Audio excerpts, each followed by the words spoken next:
world of fun and fantasy and ever-changing views and computer terminology, Commodore is news.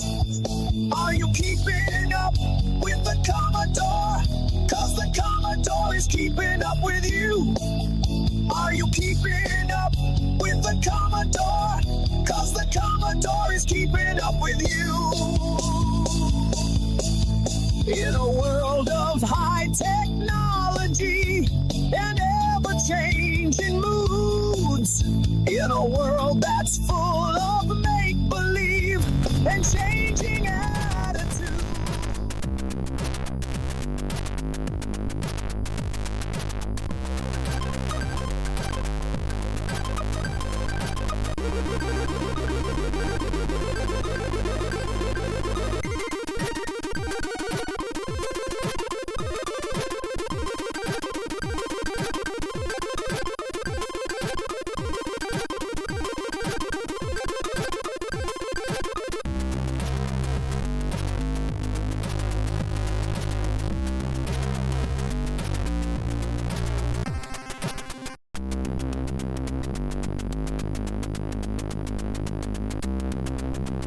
Hooah!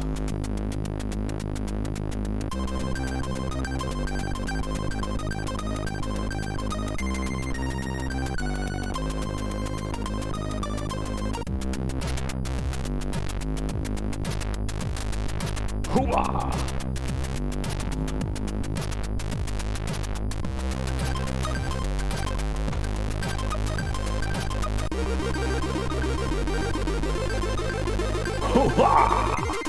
J Pones! Hooah! Good evening, Mr. Pones.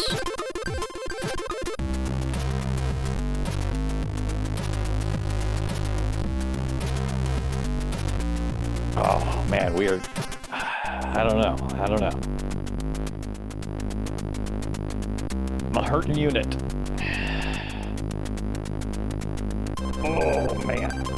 I just gotta work through it. Hooah! Yeah, it's like... I mean, that's... I said the noise. You're right. That is what that's from. But I can't do Al Pacino as an impression, necessarily, so...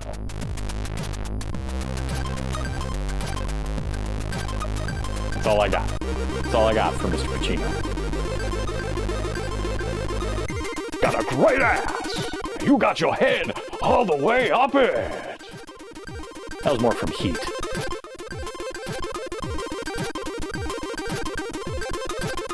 Oh, well.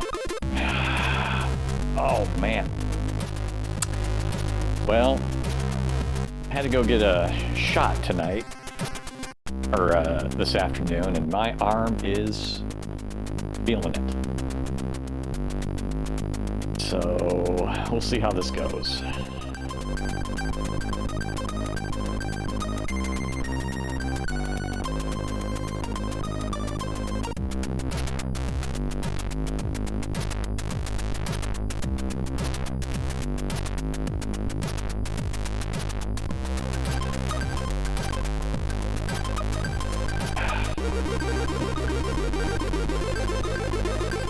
Oh no, oh no.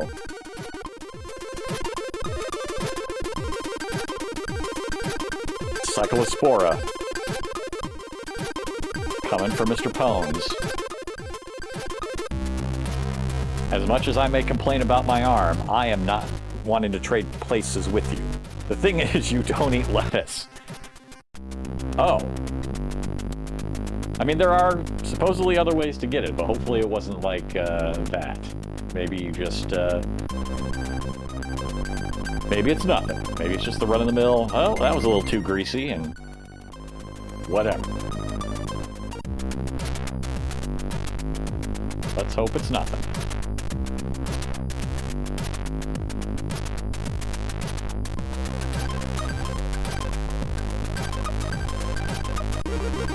I miss lettuce. I miss lettuce dearly. Yeah.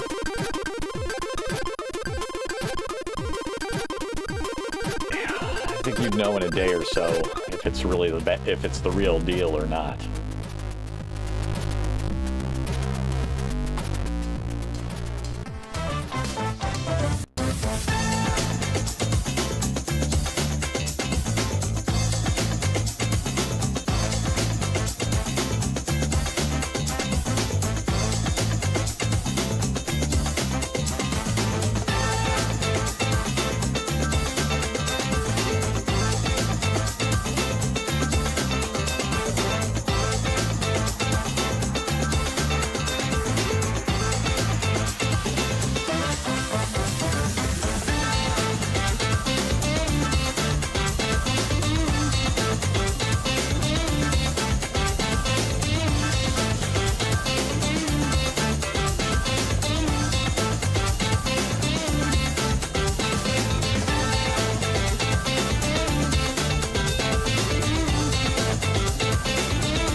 We're going to be late on that. That one, that's going to restart just a little bit. Oh, just a little bit. Oh.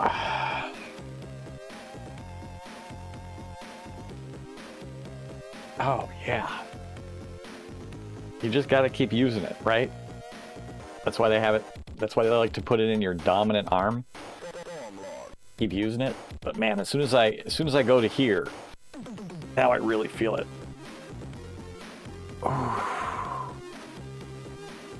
Have to pump that fake retro iron. Yeah,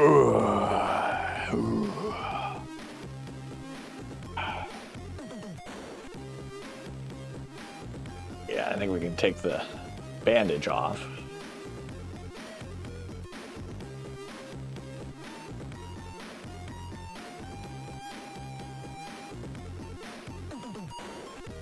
No blood, barely any. Well, shingles shot number 1. Done.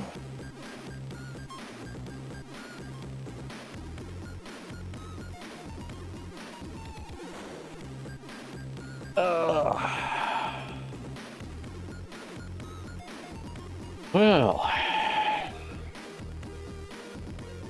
let's see, we added some games.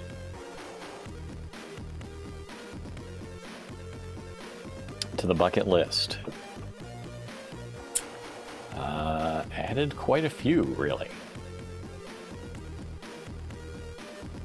Let's see. Let's take a look at what we've added tonight, or I added some earlier today. My girlfriend's, one of my many numerous girlfriends, J-Pone says. One of my harem had shingles while I was dating her. Pretty bad stuff. Yeah.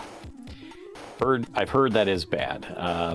Buddy of mine from old job, he got it. And not good. Not good. And he was not in his 50s. So he got it in his 40s.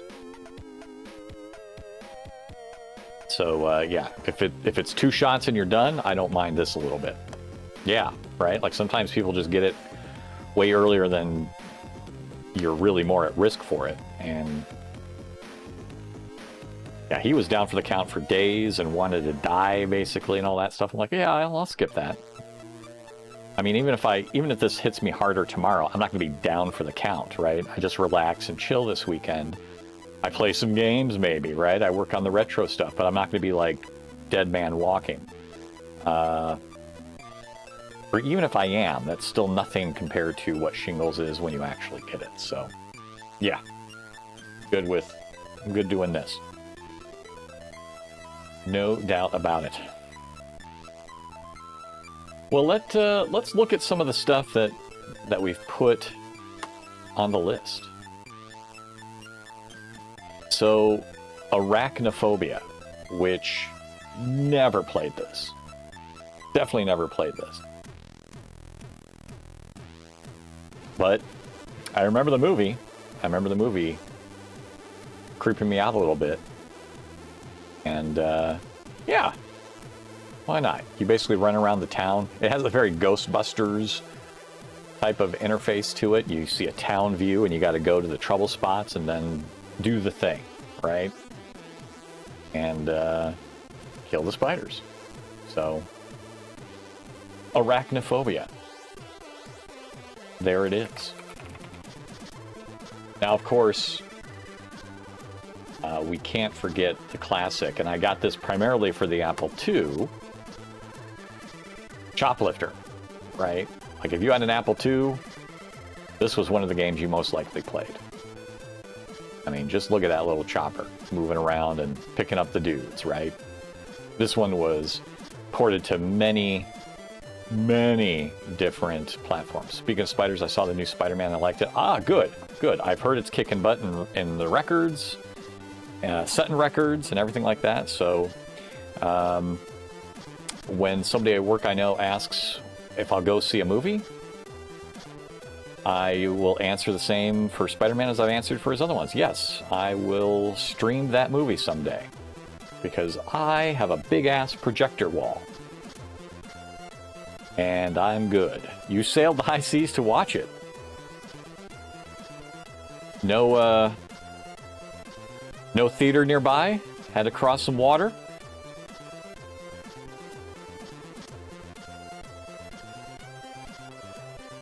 Well, I'm glad it was worth it then. Especially if you had to sail the high seas, or the low seas, really. Sailing any seas to go see a movie. You better hope that movie's good. Great. My blood from BBSing. Oh, yeah. Excellent. Yeah, we get Choplifter. We get Choplifter on the Apple II. Also picked it up for the Commodore 64 on the list. Because why not? I think the C64 version might be a little bit better polished. I don't know. This is one where I actually played it on the Apple II and never played it on the Commodore 64. And I did not know that there was an arcade version of Choplifter by Sega. And I thought at first, well, maybe this is just like you know, you're in a choplifter and you're fighting. But no, it's the basic premise, right? You get in the choplifter, you fly around, you go get the guys, and come back. So, yeah, choplifter on the arcade. That one will have some high scores available to it. And of course, I'm working through the bucket list kind of alphabetically from my old list, so we're still outside of people calling games out. Master System port is based off the arcade. Ah, okay, okay. So the Apple and the Commodore share more game DNA, and the arcade and the Sega Master System share more of the DNA between those two, which makes sense. If Sega did the arcade, then they would port to the Master System. Right. We also have a classic added. I added this for the arcade, but I also added it for the 2600 because I remember playing this on the 2600. We got the arcade version of Asteroids with all of its line art without solid colors in any way, shape, or form, which in some ways to me made it harder. But ye old Asteroids there, and then on the 2600, where you at least... I actually like the 2600 version better from the color and the shade standpoint, that shapes actually are... You've got fill on your shapes now, so... This was a well-done one by Atari. An easier one to port, anyhow, right, if nothing else. So, we've got Asteroids now. The next one here, I did these because I would want to try them out. Never played these, have no idea if they're good or bad or ugly. The Back to the Future franchise. So, yeah, Back to the Future 1, 2, and 3. You have two 2600s that I need to do video mods on. Oh, so the composite to HDMI thing?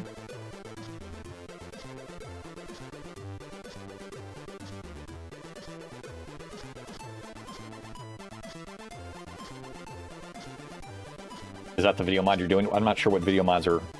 Just composite, then I can use my RetroTink.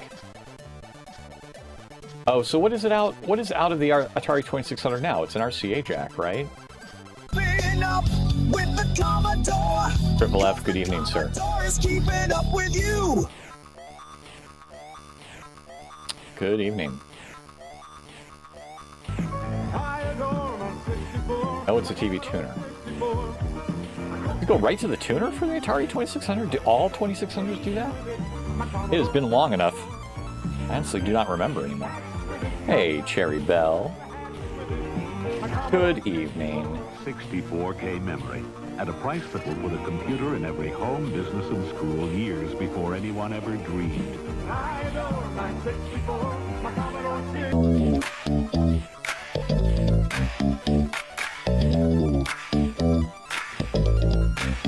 In a world You're looking at him now. I believe you. I believe you. It's been too long since I've looked back. Commodore is news. I think I do remember having to get a cable to composite adapter. Like there was a little thing you could screw on the back to then maybe get composite. Maybe that's what I'm thinking of. Yeah, okay. Okay, okay. I don't know where my... I gotta look up my Atari. I've got a Sears Telegames. So then I'm like thinking, did that have the same thing? I would expect it would. I would expect it would. So yeah, the Back to the Future franchise, we've got that on there. I have no idea what that's going to be all about. I have a Woody and a Junior. Oh, okay, okay. And long antenna cables.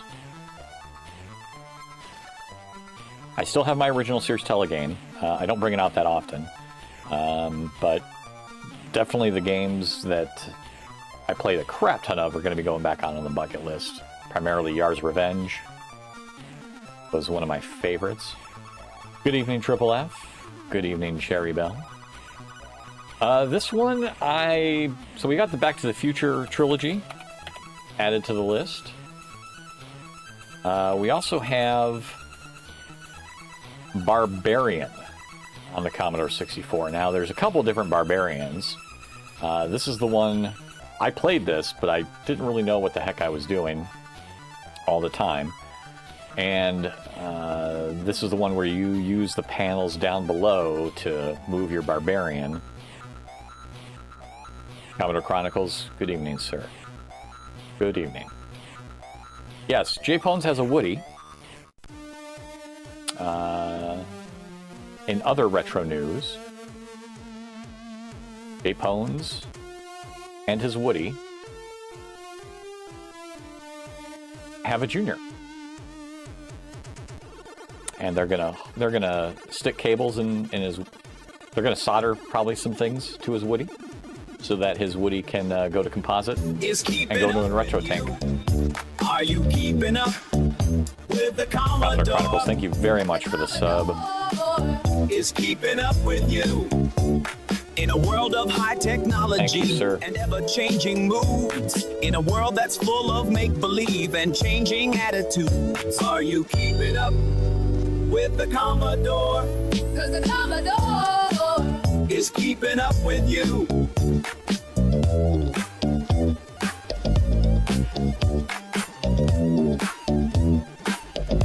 He is keeping up with the Commodore. In a world of fun and fantasy and ever-changing views and computer terminal. C64 television. Good evening. Commodore is news. Are you keeping up with the Commodore? 'Cause the Commodore is keeping up with you. Are you keeping up? Triple F just purchased a copy of the game that will remain unnamed. Very good, Triple F. Yeah, Barbarian, we'll try it out. I believe Adam's played this on his stream before, so we'll see what that's like. I did play it as a kid. I don't remember getting very far, but I do remember playing it as a kid. I wasn't sure what some of the buttons did, and then, but I don't think I beat it necessarily. But yeah, I do remember like, oh yeah, you guided this guy around with actions on your bar. And I thought, okay, that's kind of nice. Genesis version is the worst. It was my first game rental and the worst game rental. Of Barbarian?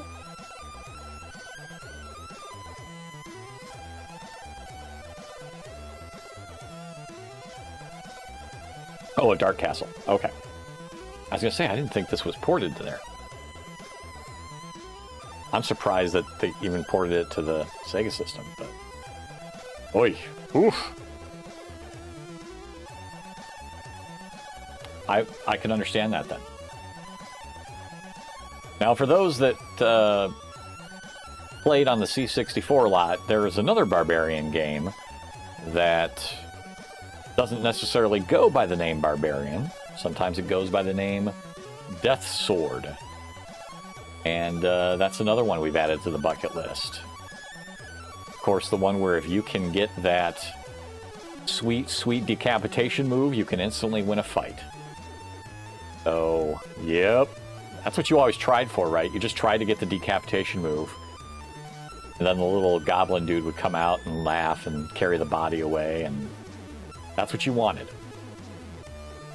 So, I did not realize at the time it was also called Death Sword. But it is. Sword and death. Game of the Year per Game Pro. Interesting, interesting. And of course, Barbarian had a sequel. The Dungeon of Drax. So we've got that one around now as well. So we've added this one to the bucket list, which is more of the Barbarian, the same type of stuff. I did enable these for high scores, because I think you can just start with the basic level and play on through and see how things go. I do not remember too much about this one. I played the first one more than anything. Looks like my background video is mostly just the loading screen, or the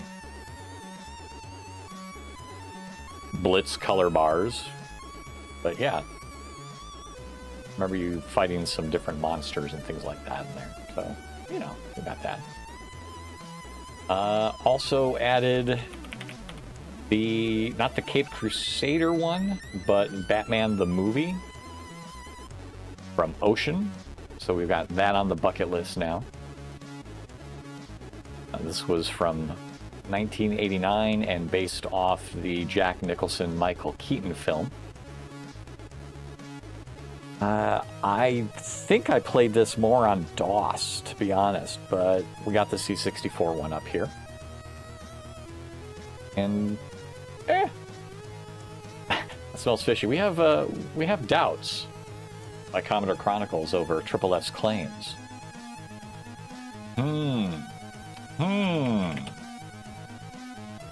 Another one, I vaguely remember this. This was a DOS game.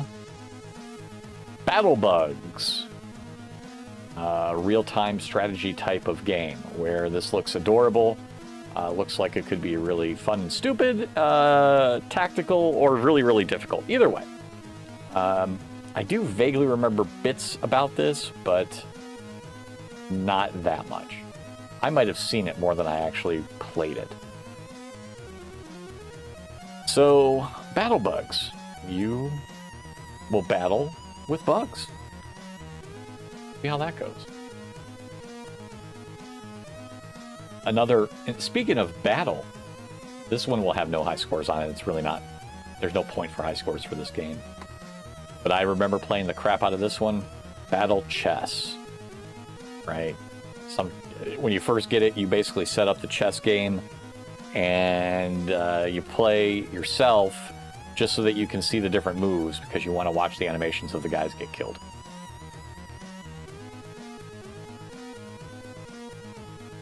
Right? You want to see, oh, what happens when the rook takes the knight?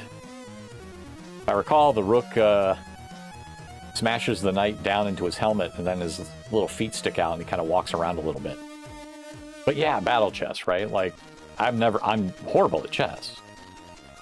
But the game was fun itself, right? Novel with the animations. There's been remakes and things of that nature, but this is the original MS-DOS version by Interplay. That's the one I remember. And yeah, it would be slow. You're damn right it would be slow. It was taxing on those early 386 systems. Let's go back in time just a little bit. I remember playing the crap out of this one. I've still got the cart for it. Bermuda Triangle on the Atari 2600. Zooming around, taking out sharks and UFOs and squids and all sorts of different things. Underwater. So kind of a Defender-y feel to it a little bit, but I definitely remember playing that one a lot. Enjoyed it. So, Bermuda Triangle. And of course, I added some classics like Castle Wolfenstein. Halt! Achtung! Halt! Achtung! Halt! Right, here then, that speech synthesis, Muse software, developing a classic on the, we'll have it on the C64. I thought it also came out for the Apple II. Then, of course, Beyond Castle Wolfenstein also came out. This one I did not play. Pretty sure I only played the first one. Don't know that I beat it either. And then, for what it's worth, the original, which I have a hard time getting to run, I had to download some mods for it because I am discovering, as GOG and the world moves on, that I used to really appreciate GOG.com for all the packaging they did to make available the games to run on modern systems. But it seems like I am running into more often than not the game just crashing or not working without later having to get some sort of patch to patch on top of the GOG version or the original to actually make it work. And I fear Windows 11 has had a lot to do with that. Unfortunately, I had to go on Steam and purchase the $2 version of that one, even though I've already got it on GOG. I used when they're in DOSBox, it's fine, but beyond Return to Castle Wolfenstein is not really DOSBoxy, and so this one was a little bit rougher. Yeah, like I'm gonna try GOG if I can, because I'm not buying anymore from GOG, but I bought a lot from GOG over the years, so I'm gonna try it in my own installs. See if that works from GOG, and if not, yeah, I'll just source it from somewhere else, Exodus, whatever, right? Yeah, the Exodus doesn't have this one. This is more of a Windows one, so this might be on the Windows version of it. But yeah, I had to download a mod that basically is I'll let you get playing with it. Otherwise, you can go so far, but when you play that first mission, it just basically stops. Hey, Drugi. We'll eventually get the original Wolfenstein up there. That's kind of a given once we get back to it. I just did these three as a series, where Wolfenstein 3D is kind of its own series. Yeah, Wolfenstein. BJ Blazkowicz. And then, of course, if you did any on the C64, there's a forest. You go in it. You get killed by a lot of things in the forest. Forest is forbidden. When you go in the forest, you find out why it's forbidden. So we have Forbidden Forest, but if you get out of the forest and you go beyond, then you get to play beyond the Forbidden Forest. So we've got that one as well. Don't believe I played Beyond, but I did play the original Forbidden. There it is. There's this little Forbidden. Yeah, you've got all the right emotes. C64 television, no doubt about it. Excellent. This one was bad. This next one here, I don't anticipate this one being very fun to play. Big Trouble in Little China. Love the movie.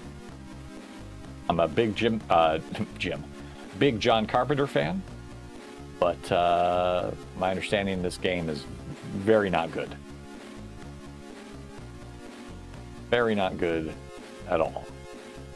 So I don't know if I'll ever finish this one. I don't know that I want to finish this, to be honest. But it's now on the bucket list. Now, since I am going through the B's now, we're in the B's of my original bucket list. So that doesn't mean that A's and B's won't pop in there further. But going through my original one and picking out the games that I wanted to add to it is where we're at. Another one that just recently got added to the list, our last one that I added today. Played this one, many different endings for it. I only got through the one ending that I got because I didn't try different ways to do it. But see, this is from 1997. This was Blade Runner by Westwood Studios. So they made a point and click style Blade Runner game, and I remember enjoying it. Oh, you got a physical copy of this still? Okay, excellent. I wish I had my physical copy. I probably have the discs somewhere, but I no longer have the boxes or anything like that. Yeah, very good. I remember enjoying the game a lot. And yeah, 6 possible endings. That's right. I got one of them, and I don't think it was it was middle of the road ending. It wasn't super great, but it wasn't terrible either. So yeah, Blade Runner. And that's what I've added thus far. So we've got all those added. Slowly but surely, this list grows. And I've enabled high scores where I believe that there are high scores available. A lot of these, like the Back to the Futures, are probably more completed. And that's not even a completion percentage. It's just more like you either win the game or you don't. Barbarian, I do figure, has high scores. Batman does.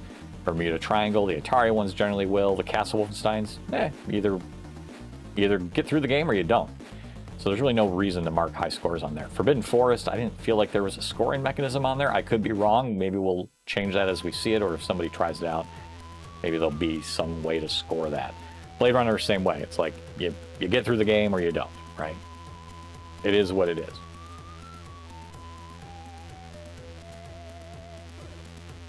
You think they're scoring on which one? Mr. Pones.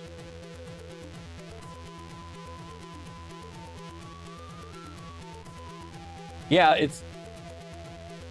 So there's like some form of scoring, right? Like there was scoring, but then there's also something with your arrows, and maybe that was beyond Forbidden Forest. We'll see. If anybody sees that they're scoring on there and they try it, I can always add scoring to any of these games, right? So if I go to Forbidden Forest, we log in here real quick. Fix that, so when you log back in, it should take you to where you were, at least, instead of having to go back to the main menu. But if we do find that there's scoring on there, I can always... Oh, that's the platform entry. We can always add the scoring type of whatever it might be. So we'll be good there. Anyhow, is it just pure points? Highest points?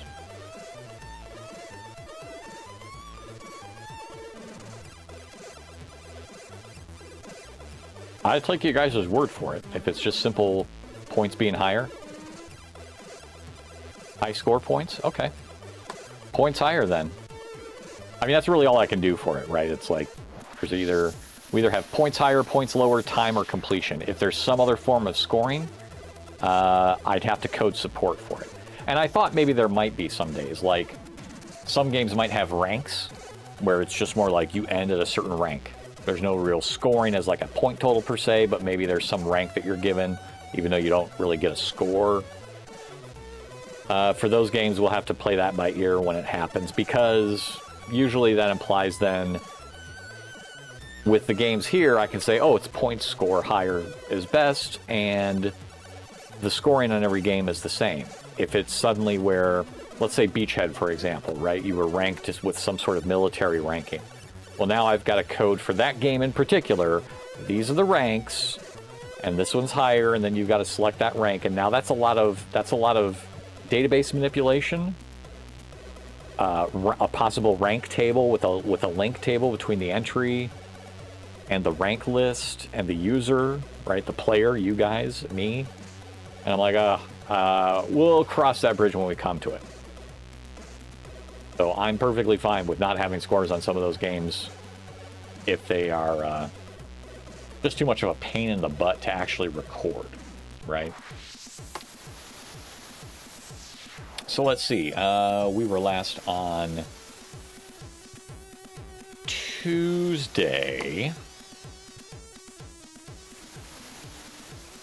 Let's see. Preview game filter 8. 4. All right, so we can go with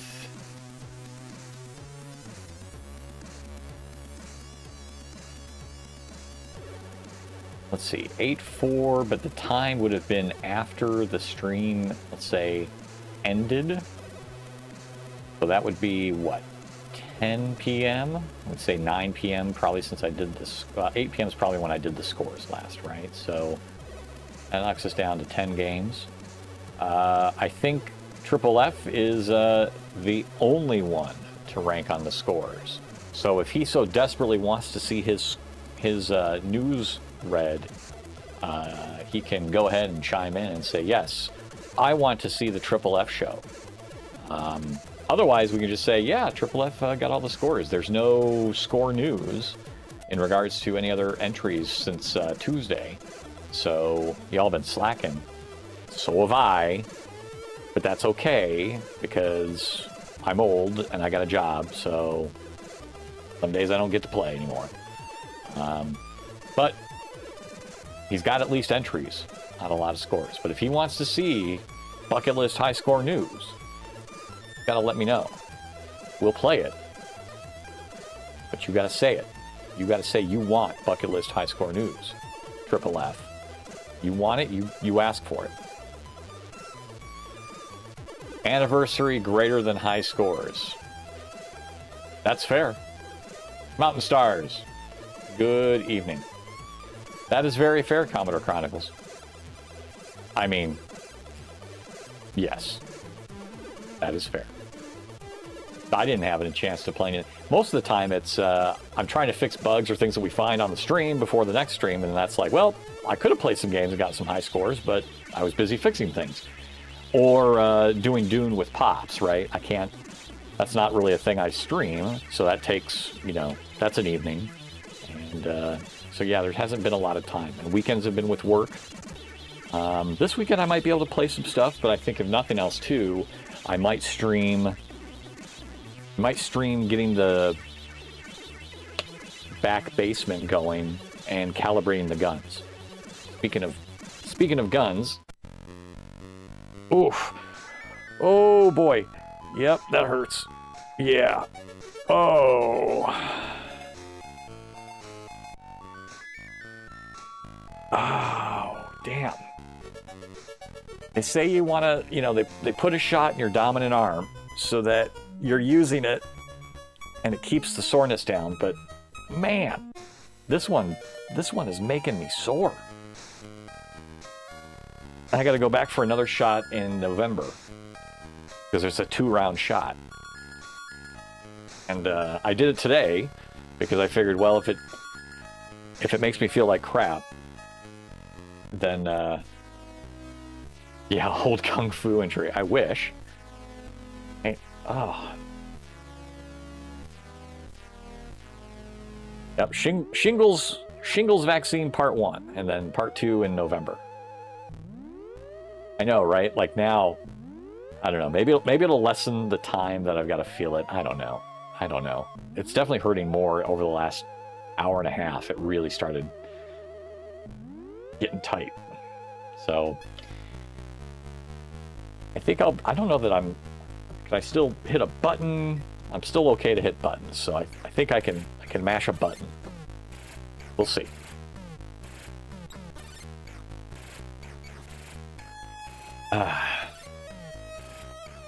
So I think we're going to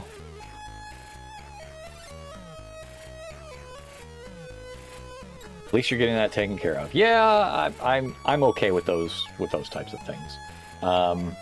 And you know, of course, since I've just turned 50, right? You get the magic 3 things effectively. They're like, oh, you want your pneumonia shot? You want your shingle shot? And colonoscopy time. So that happens on the 24th.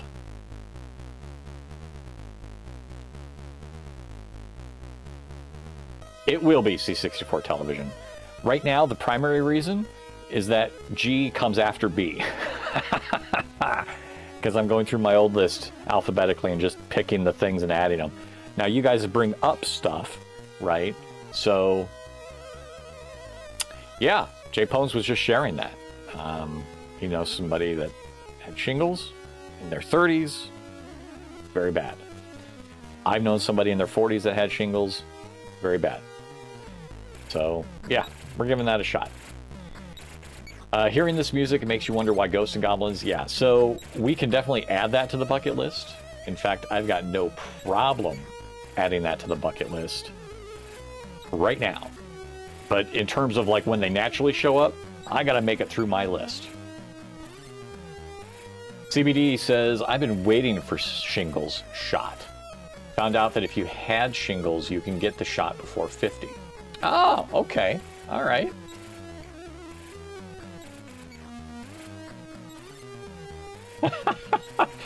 Colonoscopy. Get the 8x10 glossies. It's a great Christmas stocking stuffer. You got shingles as a side effect of the vaccine. Well, I mean that happens a lot with vaccines. You basically can get a. I'm assuming it was mild. Oh, okay. through reduced immunity or a lowered immunity response or defense, I assume. Wow, CBD, that is rough. That is rough. As far as those singles, 8x10 glossies, maybe. I have seen results and pictures. Already have compromised immunity with, oh yeah. So that makes you more susceptible to it. That's understandable. Was your shingles as standard full-blown, or was it still a limited? Or did you just have, or can it be limited, right? Can you get like a light case of shingles? I'm assuming it was not fun either way. I will probably, I don't want to see pictures of my own shoot. I think I'm okay there. I think I'm okay. I'm okay.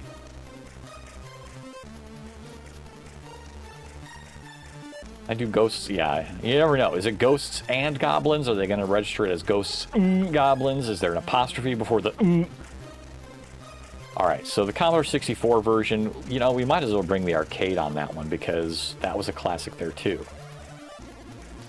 But, oh yeah, that's right. So, I never remember this. Is it ghosts and goblins first and then ghouls and ghosts? Which one's first? That I can never remember. You didn't get a rash, so you didn't know why you were in pain. You suffered for weeks before. Oh. Oh, CBD, that is not a light case. I'm sorry, my dear. Oh. Alright, so now that's 3 people that we know of. My buddy from work, Jay Pones' ex, and CBD.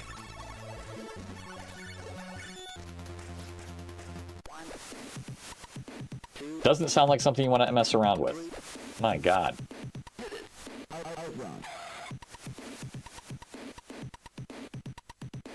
Let's hope nobody else here gets it or gets it again. Oh, Drew just got it. He's in pain. Drew just got shingles. That's not good. Oh. CBD. So I'm assuming then you got the shot and you now no longer have to worry about it.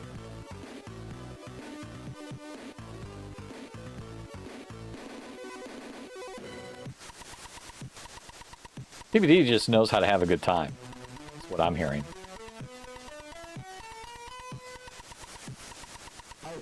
With viruses.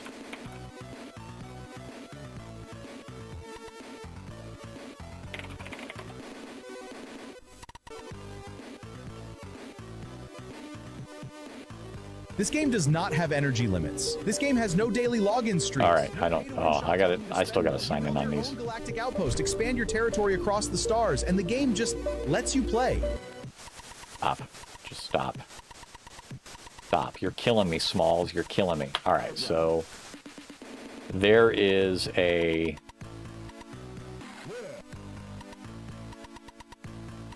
Where the hell was I? There we go.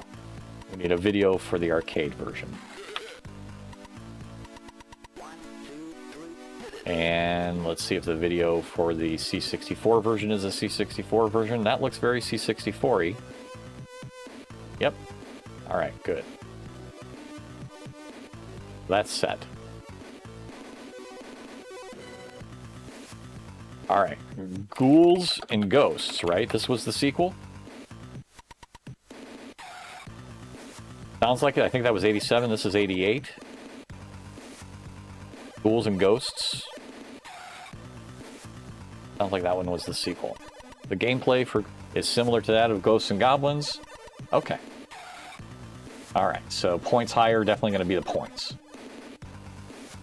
No arcade video for that one. Which is surprising, so...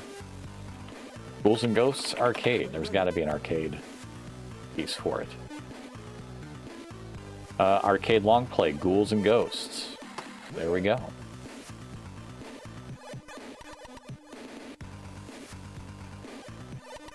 So points higher, and there's your arcade video.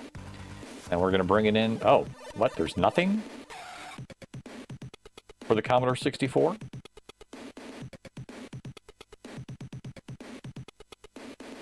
I think it was on NES, yeah. A lot of those were. Ghouls and Ghosts for the Commodore 64 was that like more of a recent itch.io port?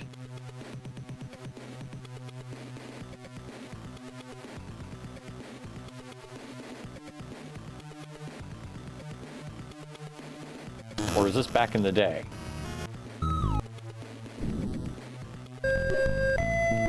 That looks like back in the day. But there is like nothing on it from Launchbox or IGDB. All right, either way, we've saved it. So now what we need to do is we've got Ghouls and Ghosts, 2 of them.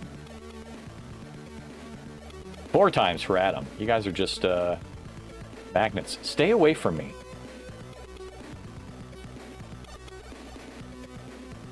All right, so we've got the arcade version. We're going to merge the separate Commodore version into our main Ghouls and Ghosts. So now we've got Ghosts and Goblins and Ghouls and Ghosts. And then I believe we'll make a series out of this, right? Because technically this is a series. So Ghosts and Goblins. Let's add Ghosts and Goblins. And let's add Ghouls and Ghosts. Okay. So now they're in the series. All right. Added. So that's what I'm wondering, like, what is this C64 version? We have this.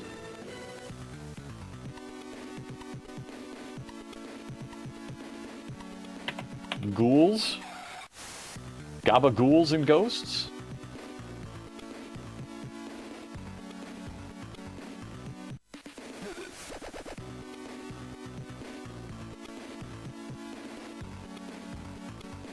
We got a Ghouls and Ghosts by US Gold Capcom from '89.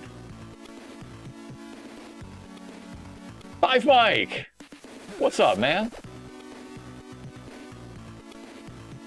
From a metadata standpoint, we've got a Ghouls and Ghosts from 1989. So... Hey, Five Mike, thank you very much for the sub. In a world of high technology, and Five Mike's forever getting etched into my dot matrix printer and paper. changing attitudes. Are you keeping up with the Commodore? Cause the Commodore is keeping up with you. Are you keeping up with the Commodore? Cause the Commodore is keeping up with you.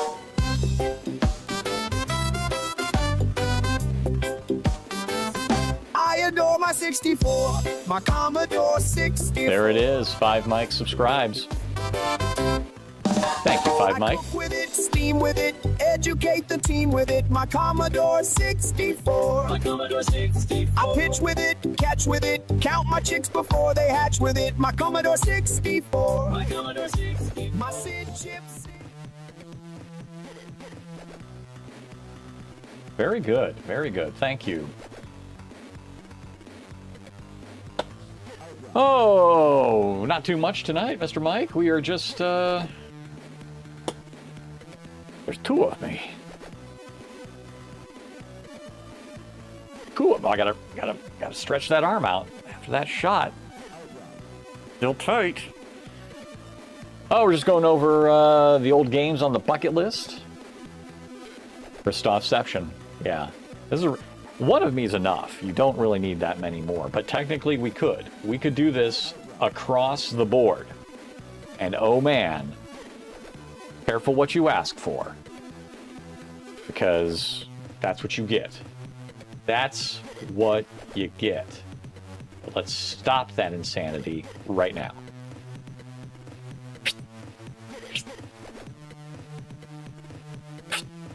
No, that's not what I wanted.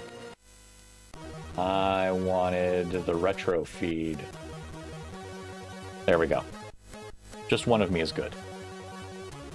Yeah, we were just going over the old bucket list of games, and it seems that there is a Ghouls and Ghosts from 1989 for the Commodore 64. So, don't have much way in it of metadata, but let me see if this boots.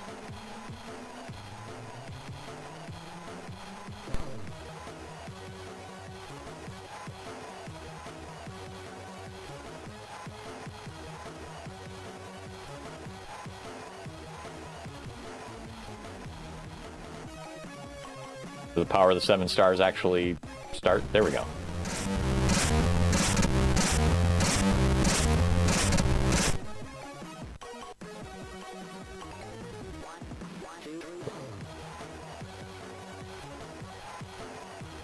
I did not. I just know how to say merci beaucoup, Pee-wee. Merci beaucoup. That's all I know.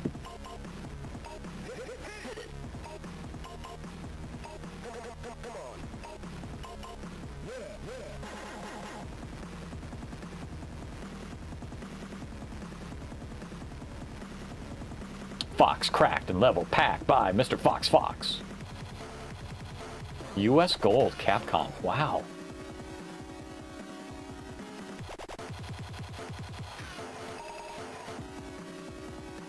We'll just do high score. I'm not playing this, I'm just testing it. I love this part though. This is great. Right, fire to play. I don't have my stick up here. Yeah, this looks. Well, let me at least run through it just a second here. See. Let's see. That does not work. Options, input, switch control ports.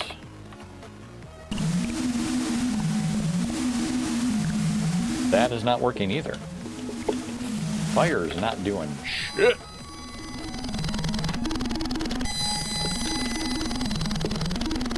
Yeah, I'm not getting nothing. Maybe I gotta relaunch it. Let's make sure that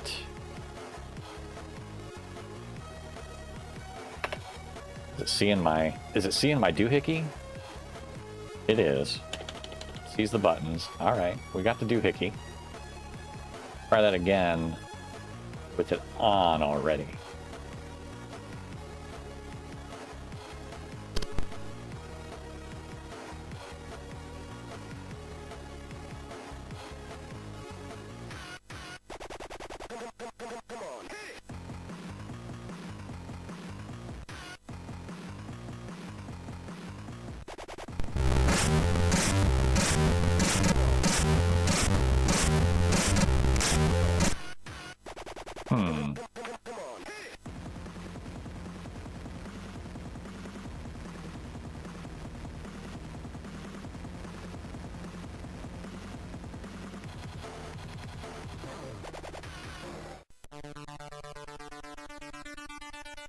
Score. Huh, this is annoying. Fire ain't doing shit. Is this one of those where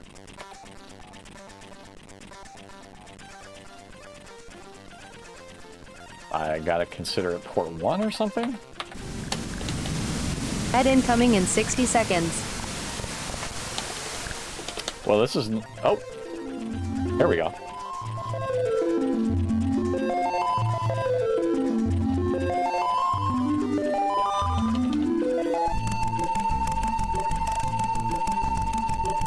Wow. Ghosts and Goblins.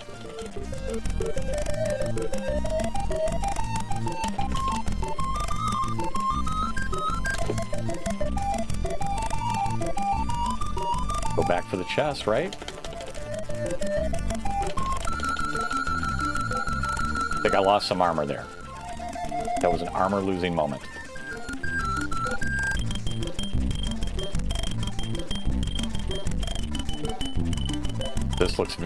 This plays very old.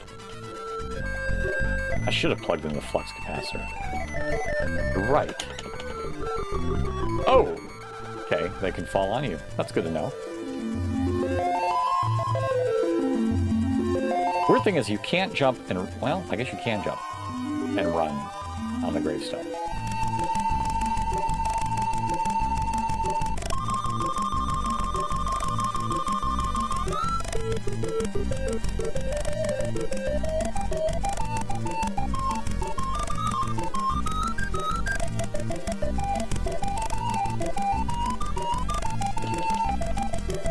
Yeah, okay.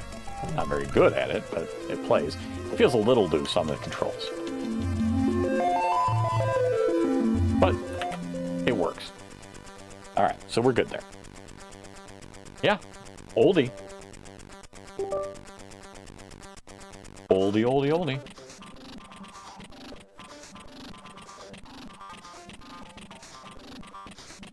Now we've got that one on there. We've got... I mean, there's a lot I still need to add from Ye Olde Bucket List. I'm on row... I think I'm on 7 now. 5, 6, 7... Yeah, I ended at Blade Runner, so now we've still got to add Blake Stone. We've got to add...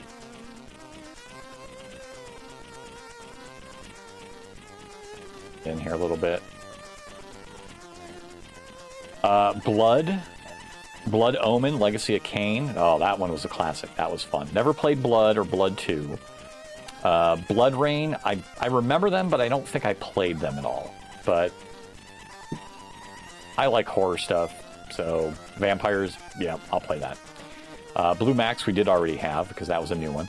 Boulder Dash, got to add that. Bouncy cars and bowling, so there's a lot more that we've got to add still. And then, like I said, this thing's got 70 entries in it.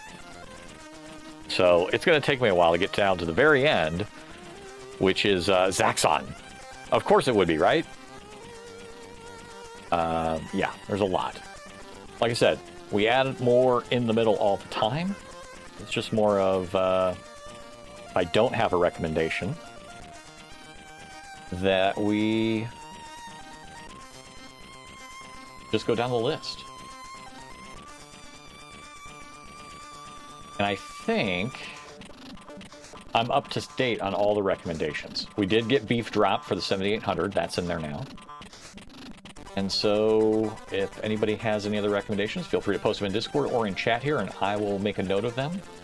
And then we'll just continue on down the list of adding new ones in. Tonight, though, maybe we play a few. So let's see. We can go and see what's currently on the list. List. Let's see. What platform? Something on the 64, maybe? Let's see what comes up. Let's just see what comes up random. Anything on the list right now? I have not yet, Droog. Maybe this weekend. Maybe this weekend we'll watch it.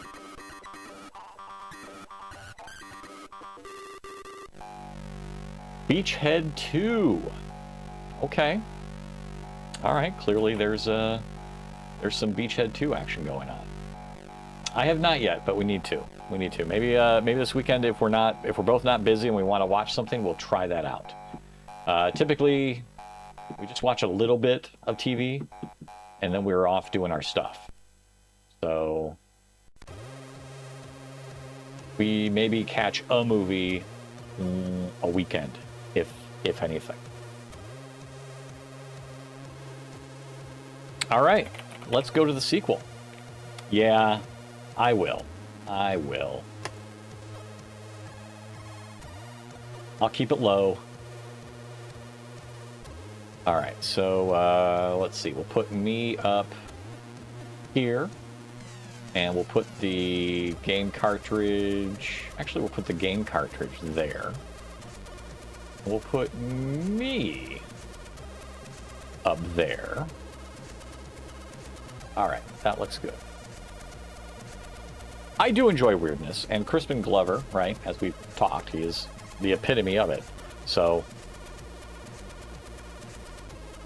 I think it'd be good.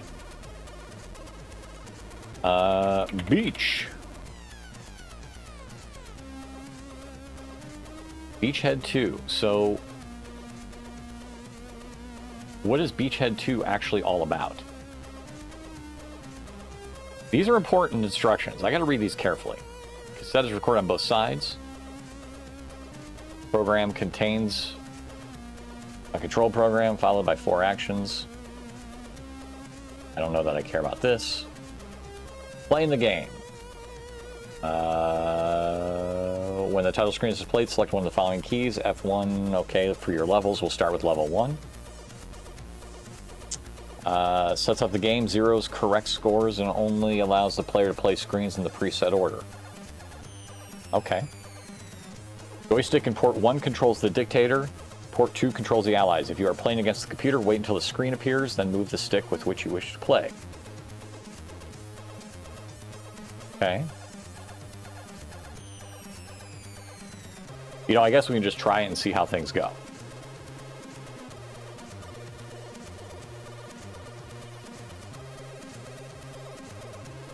And if we need to, we can always reference. Now, I typically, if you're playing just with one player, I'm assuming you play the allies, right? You don't play the dictator. That would be a little bit weird. Let's see.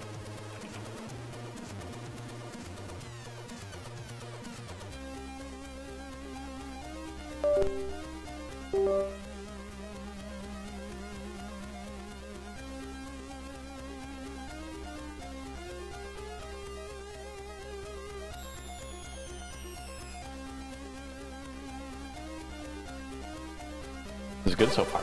There we go. All right. Joystick button worked. We're ready. Run stop to start.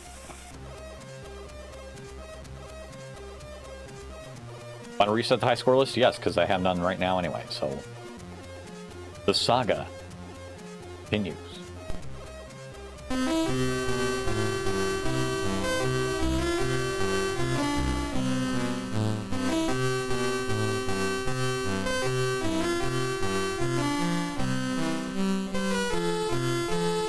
First is the airdrop of troops, then pick which wall you want to climb over, get close enough to throw a grenade. If you are a dictator, just shoot everyone. You control which one you are, typically?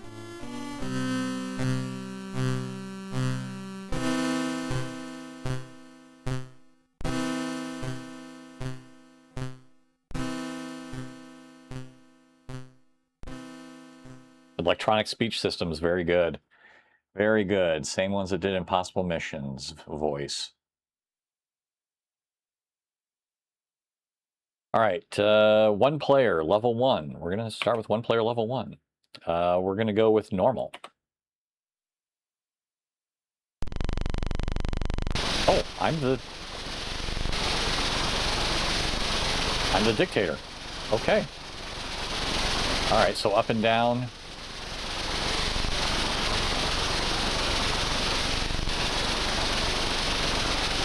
Oh, I should have been shooting them already.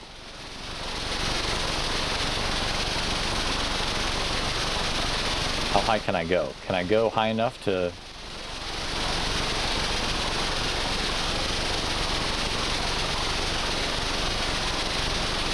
I guess I'm dictator. I haven't scored a single point yet. They are scoring all the points.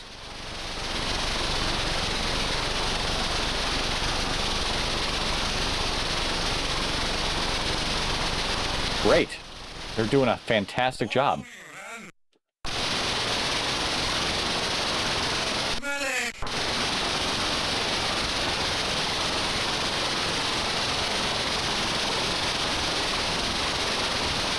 I'm here.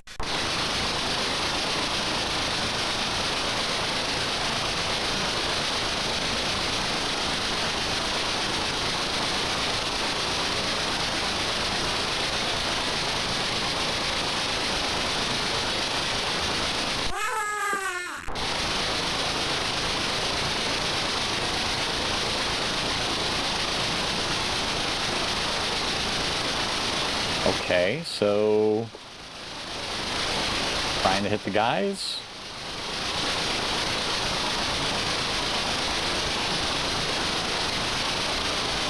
There's a lot making it through, so I'll probably die here. Oh, he's making it through the wall. There's the grenade for me. Yep, all right. Well, I'm dead. And I live again.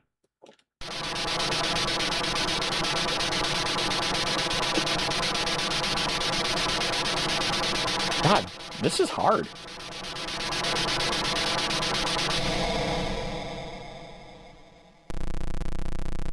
Like, this thing does not turn fast at all.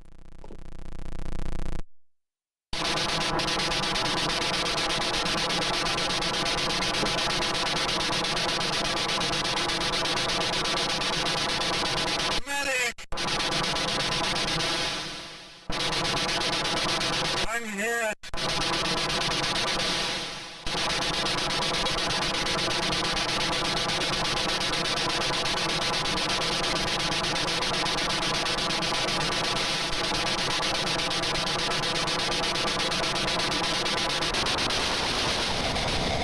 Yeah, this is difficult. Or I suck. I mean, it can be both. It's not a problem being both. I'm not good at games.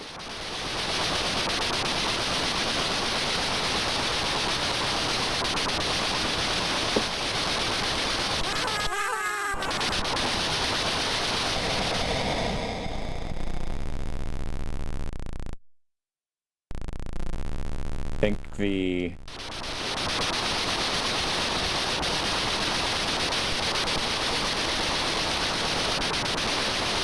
I should just wait for the grenade guy to come out.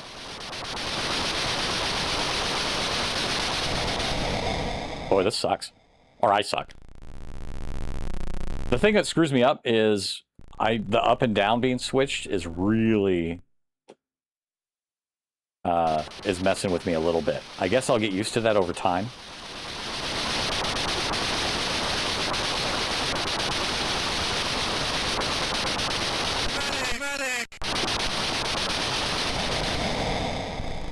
It is like an airplane, right? And I get it, because you're up and down, but I'm just not used to it yet.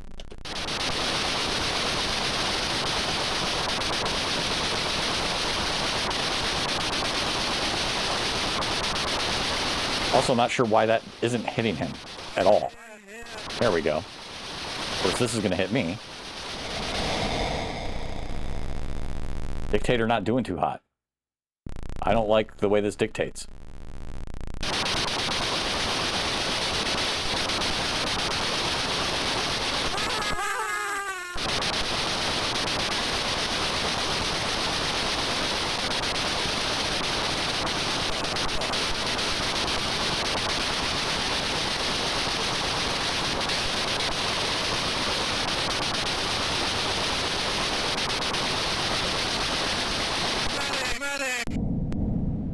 All right.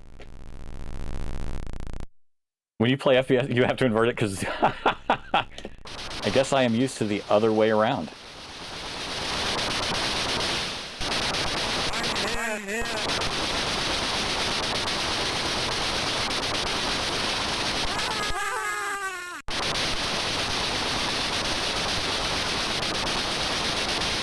Like, you want to wait for the grenade guy to come out first, and then you can go after this guy.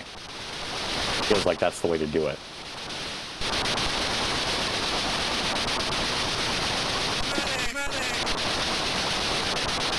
I think that's the good flow.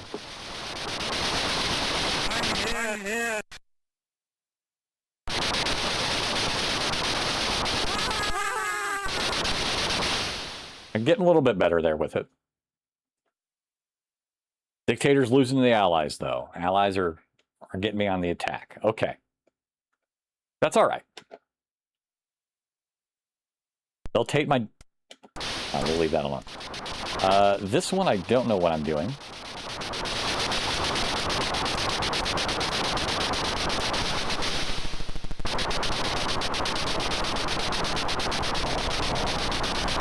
Yeah, so...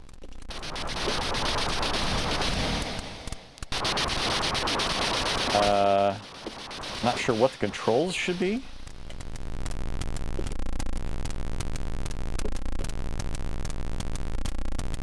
Oh, okay. Alright, so...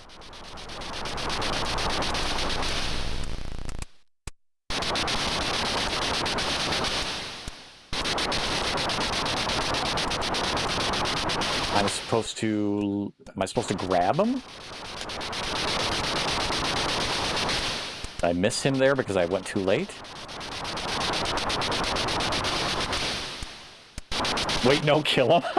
I reach up. If I didn't grab him there, what am I doing when it plants a bomb in front of him? Oh, okay. But I'm getting shot, so I can't actually plant it. What if I try here? Yeah, it's like you get shot as soon as you rise up, right? So clearly I'm doing something wrong there.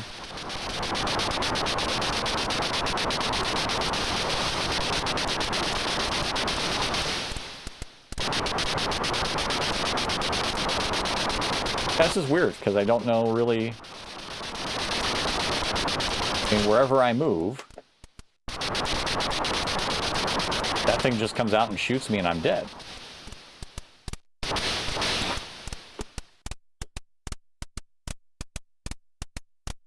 Oh, wait. Oh, so there's this thing I can move the guy up on top, too. Now I kind of get it a little bit more.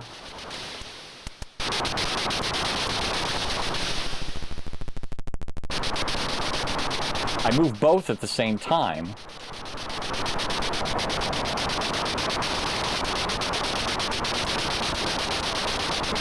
This seems like extremely difficult.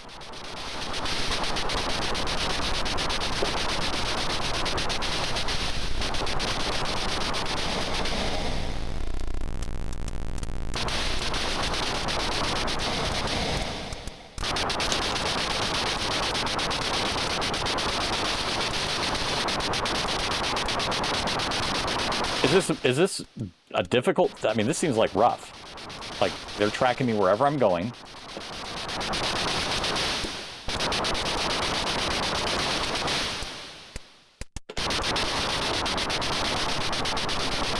I can't actually make any progress anywhere. Every time he goes to make an action, that gun's got me effectively almost every single time before...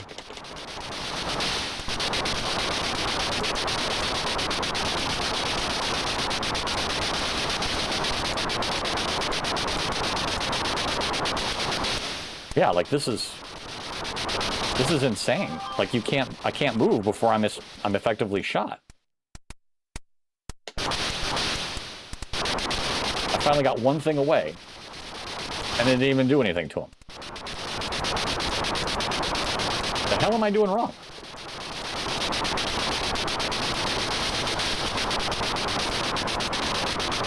I mean, as soon as I pop up, I'm dead.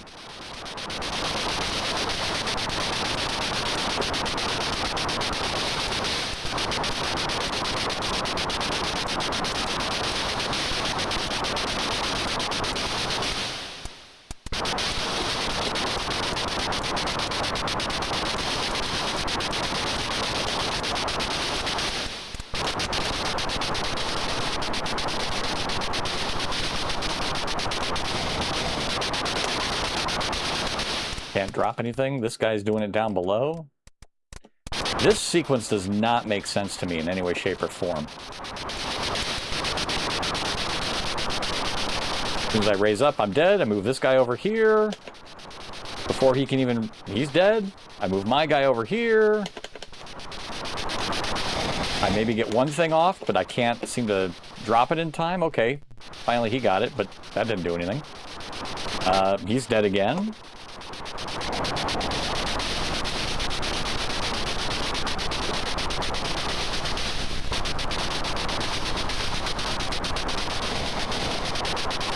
He's going to be dead before... Oh. Okay. Did the thing. Not sure why.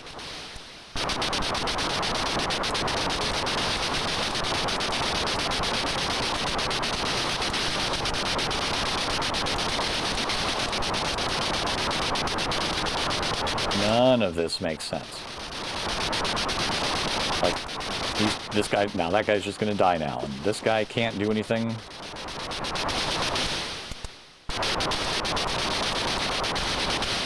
As soon as he raises up, as soon as this guy raises up, he's dead. This guy's gonna raise up. I'm not doing anything with tanks, as far as I know. All I control is like the little guy up at top, who's running left and right now. I'm controlling that guy by holding up diagonal up and upper left, upper right.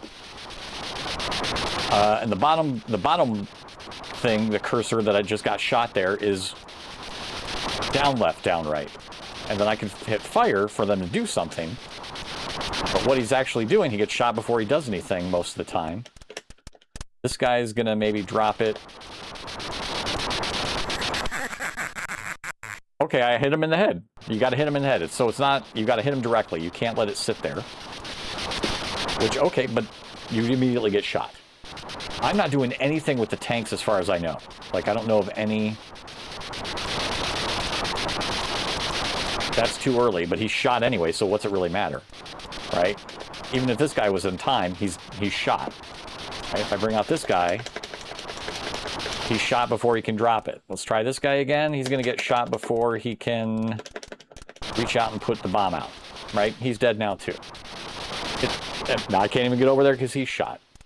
Get the gunner right, Mr. Canicron. I'd probably have a better chance doing that. Because this sequence, I clearly don't know what the deal is with it. He's already dead. He's shot. This guy, he's shot. I don't know where the tank is coming from.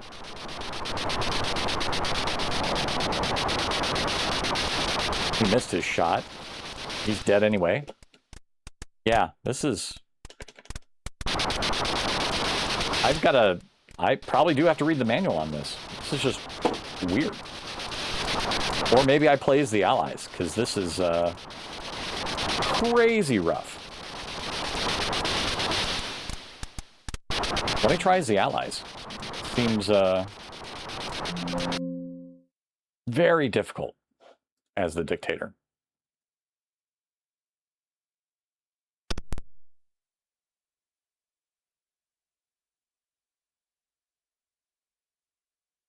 All right, so let me make sure that that's the right input.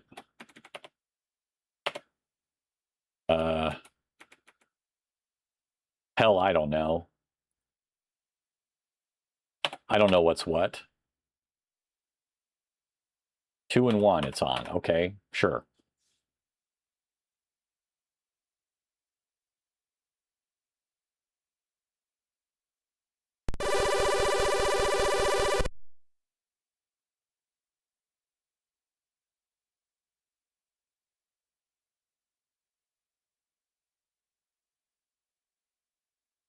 Want to reset?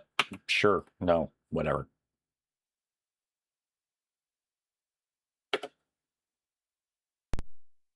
Okay,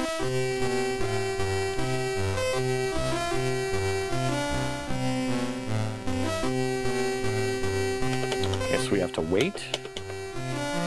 Luna?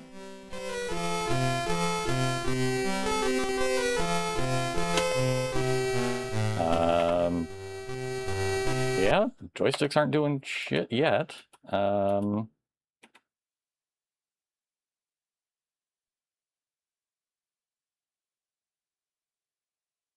don't know. Let's try port 1 and port 2. In control port 1 and 2.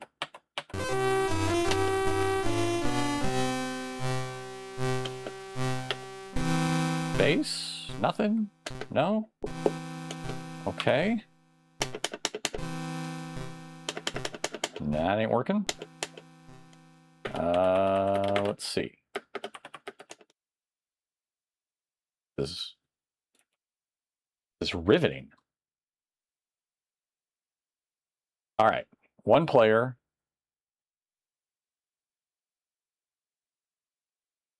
One normal. Nope. I'm the dictator again, so we'll do 2 and 1 as the swap.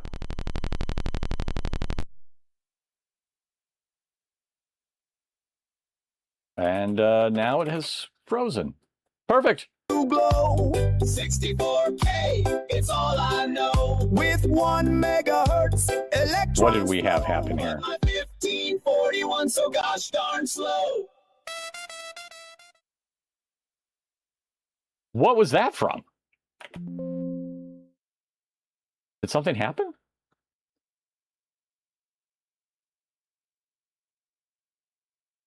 What is going on tonight? All right, let's try this again. Yeah, why? No, what? Is my world just breaking down before me?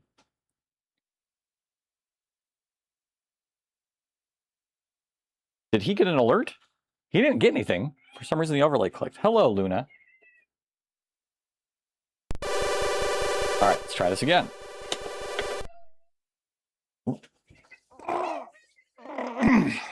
Here. All right, escape. All right, you want pets? Don't knock over my water. Don't step on the keys. Come here. Oh, jeez, Louise. Cat tax while we wait for the capability to select.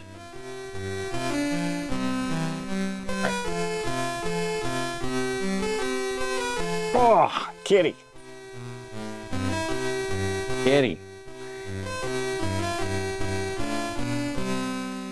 Somebody just woke up from a nap. Hi. Kisses? Okay. Forehead kisses. Thank you very much. Hi? Say hi to everybody. No, no say hi. All right. Try this again. F1. Cherry Bell, thank you for the bits. Okay, finally. All right, we're allies. Oh, you can't drop them too close. Okay.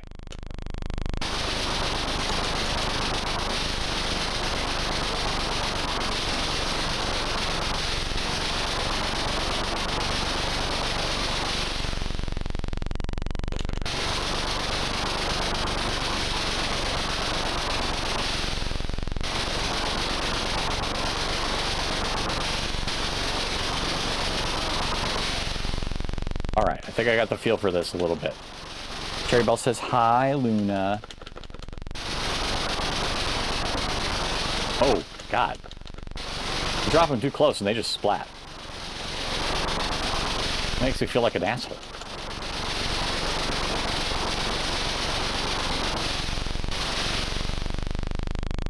All right.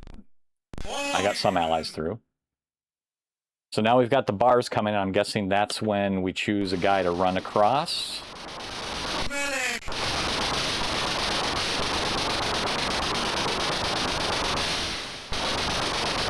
Oh, and I have to tell them when to run?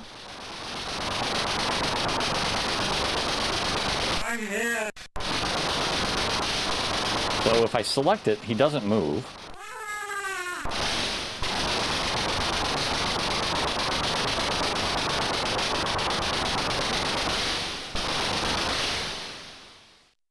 This is horrible.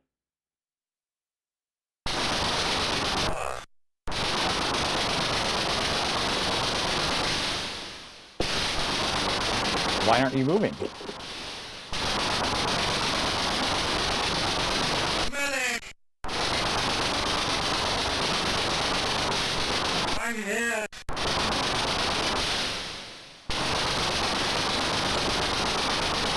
War is heck, Droog.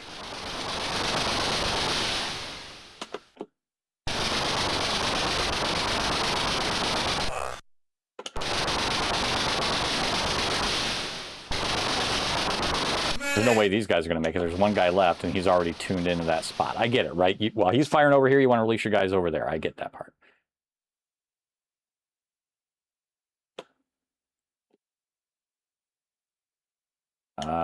Oh, okay, so he just popped over by himself.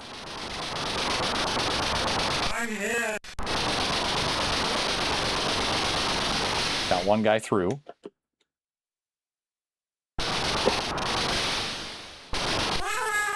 Okay, so then you run across the next time?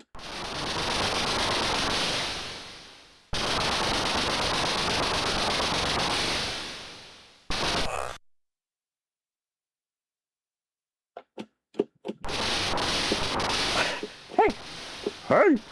Hey! I can just peek around the corner a little bit. Oh, you can release him.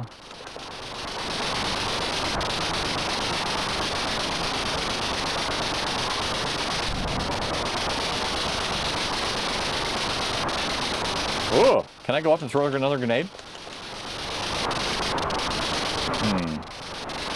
Can I jump across the fence again? I guess you just die. You just die. I'm here. Oof, okay. I get a little bit of it now.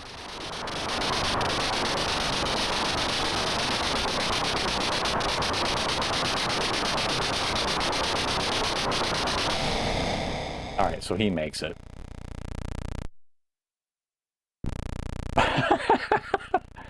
All right, I get it. I'm getting it. I'm not doing great, but I'm getting it. All right. All right, so now we're here. And I still don't know what I should be doing. All right, so now I've got to shoot the guy. And I could shoot this guy up here that's waiting. And then we can go over here, and it seems like we want to shoot the tank. And we want to shoot that thing. I have no idea if I want to shoot that thing.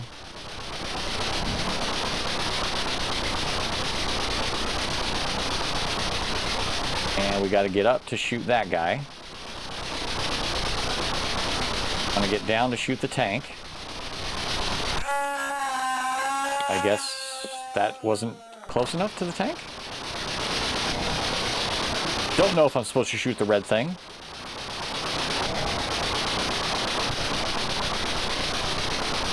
Oh, missed the guy up there. That's going to get him. Got him this time.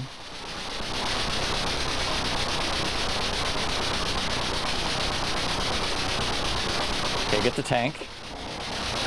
Get the guy that's getting ready to drop a brick on you. Nope, didn't get that in time.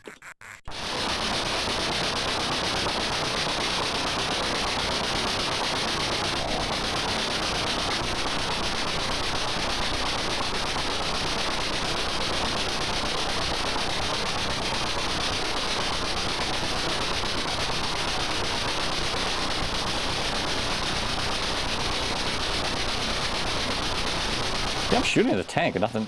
You got to shoot the center of the tank, I guess. Okay.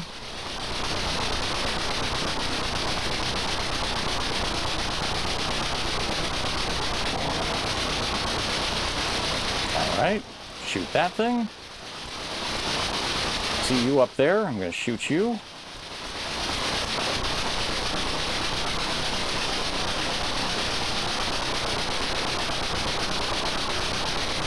Hopefully that bomb diffuses. Nope, I guess it doesn't. I guess his bomb stays there longer. Okay, we'll try this guy. You're dead. You're dead. You're dead. Go on down. Dead. Dead.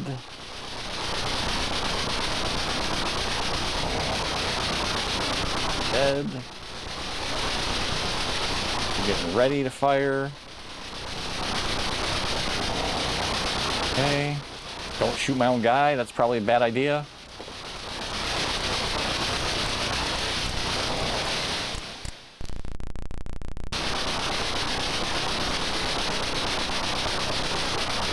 Can't shoot the bomb, probably.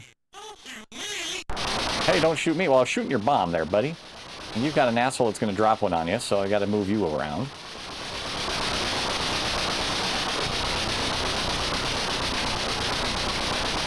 Okay. Tank. Get the guy. Nope. Missed the guy. He dropped a bomb. Dropped him. Get the truck. Missed the other guy coming across. A very novel game, right? A lot of novel nature to it, without a doubt. I clearly suck at it, and that's okay. I've never been good at video games. Plus, I'm old. My reaction time's shit.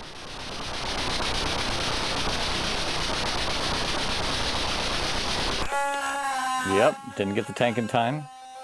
That makes sense.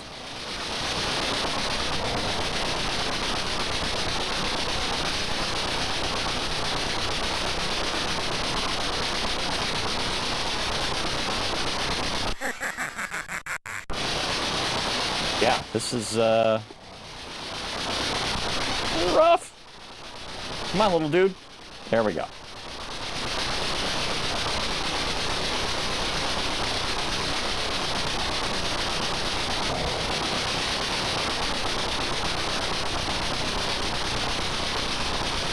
I see you peeking around the roof. There we go.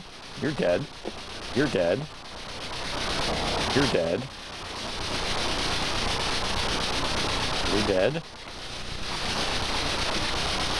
Oh, can't get to you in time. Well, I'm trying so you don't hit the bomb, pal. That's what I'm trying to do here. Whew. I'm ready for this to be over, to tell you the truth. Like, I'm gonna shoot the guy because I feel like I'm done playing this sequence. We're done. No, it's okay. It's okay. It's okay. No, I'm trying to. I want to be done with this.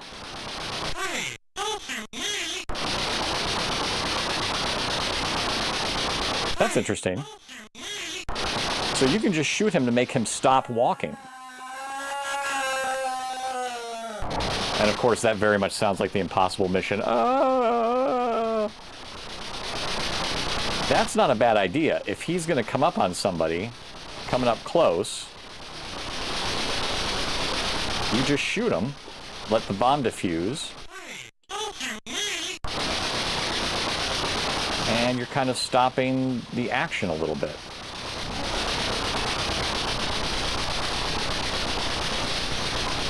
I also wonder if you rotate faster when you're not shooting.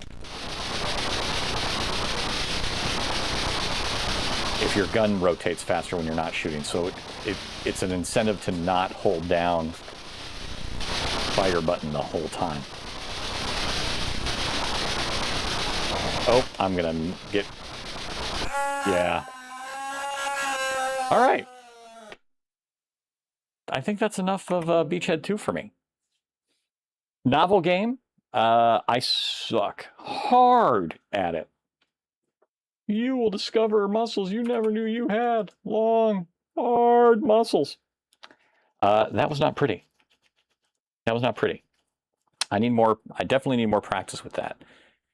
No doubt about it. But, you know, played it out for a little bit. All right. What's next? Alone in the Dark on MS-DOS. Oof. Am I ready for Alone in the Dark? Are we ready for Alone in the Dark? I don't think that's a joystick game, really. Doesn't happen. You can You disconnected the controller. You're right, I did. You're damn right I did. Actually, I don't think I am ready for Alone in the Dark with this frickin' shoulder. I think it might be time to let the shoulder relax for a few minutes. And maybe we curate a demo before we try Alone in the Dark. All right, so 8-bit C64 video. What do we got?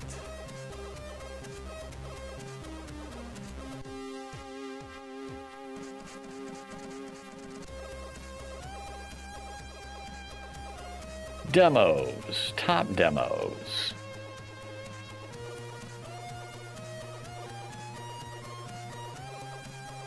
Hi, Luna. All right. More your shoulders sit still, the tighter it will get. Granted, I'm not a doctor. It's true. It's true. I do need to move it, but it's not like movement hitting here. I need to do this for a while. And just kind of like go back and forth, because this is where I feel it really tighten up. Like when I try to raise it or do that, this here isn't doing it. But as soon as, by not doing that for a while, then it got super tight here. He's not a doctor, but he plays one on TV. Yeah, so I think I want to do this for a little bit while I watch a demo. All right, what about Ghost? Do we have the Ghost? The Ghost we've done. Uncensored? Did we do Uncensored? We have not done Uncensored by Boo's Design. Boo's usually does some good stuff. Let's kick back and do a little... Stayed on Holiday Inn last night. Well played, well played. All right, this is one of the... That's not the name of it. This is one of the top. Very good. Okay, so clearly keyboard is, or clipboard is now just not working. Oh my God, it's always something. All right, Uncensored from 2014, rated 959 on CSDBTK. Discs 1 and 2 are up and running. This is by Boo's Design, so this should be pretty decent. I will turn off the background music. We will get our retro on. The retro feed. Booyah. And start curation. Oh, yeah. Oh, we want the diorama camera. That's what we really want. Current game, clear that. Diorama cam. There we go. Retro feed can go back to the dungeon.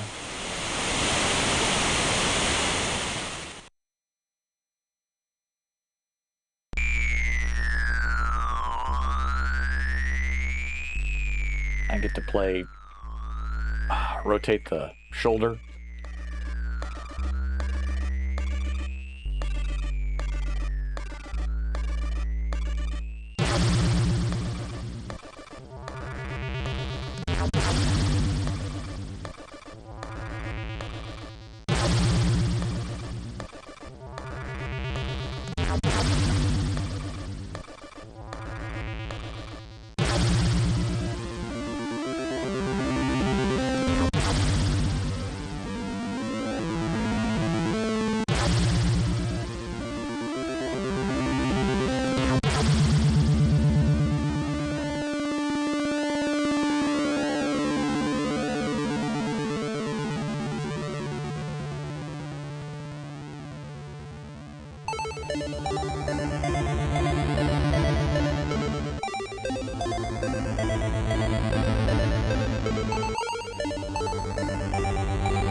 C64, this is okay. I think I need to do this to keep it from getting too bad. So this is not... I think I need to do this to keep it from getting worse tonight. I don't want to wake up tomorrow and not be able to use it at all. I'm just trying to go through some different ranges of motion that kind of make it feel tight. And see if that's going to help at all. But I appreciate it.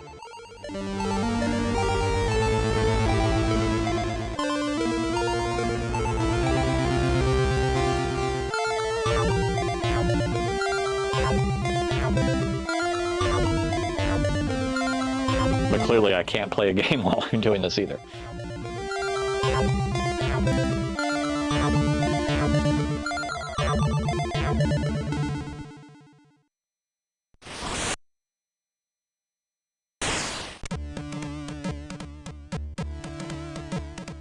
Oh, I recognize this tune.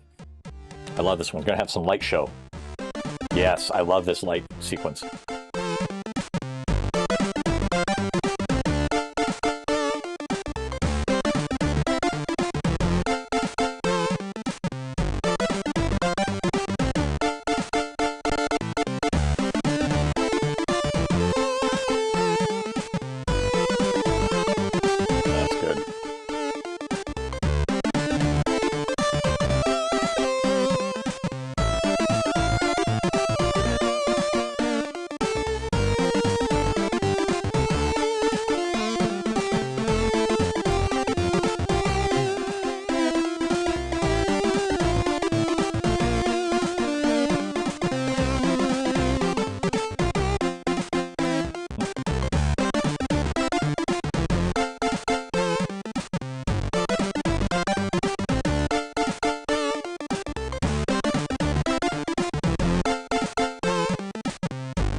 Nice and trippy.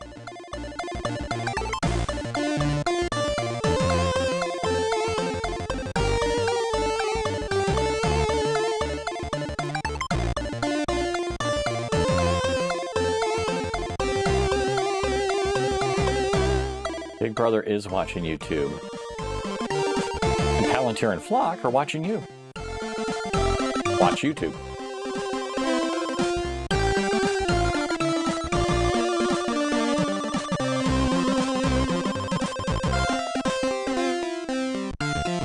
Oh no, sorry. They're watching us. Somebody's watching somebody.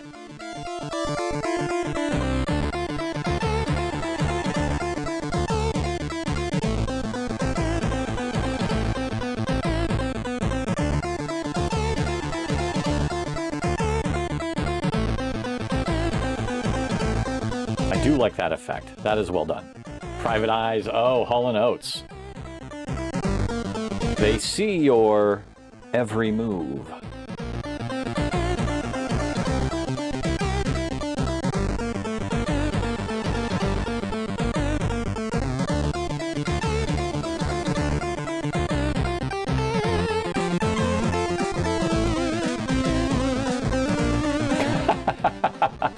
Yeah, nothing to do with the shot I got today. Totally with the duck feet. Just saying, yep. Post hoc ergo propter hoc. After this, therefore, because of this. You're right. Absolutely right. Oh, shit.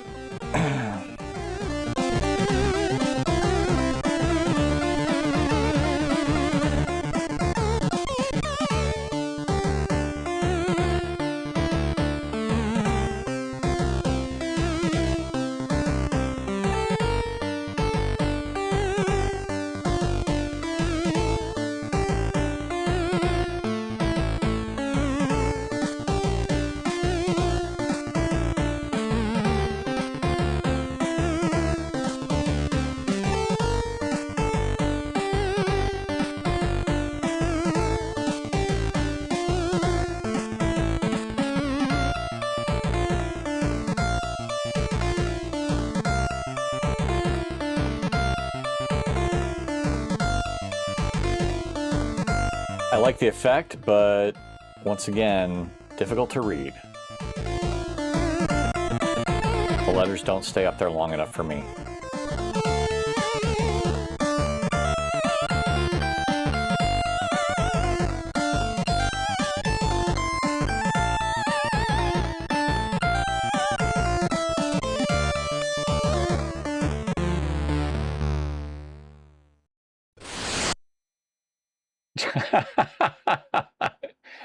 Oh, nicely played, C64 television. Next disc? Yes, please. Clicked.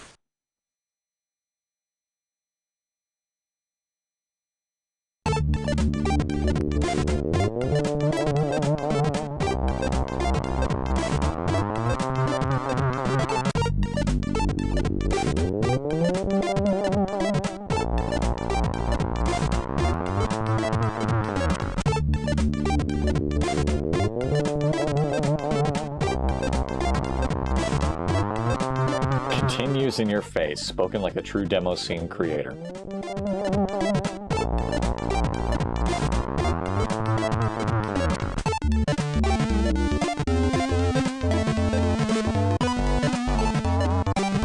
Uncensored, okay. Uncensor me.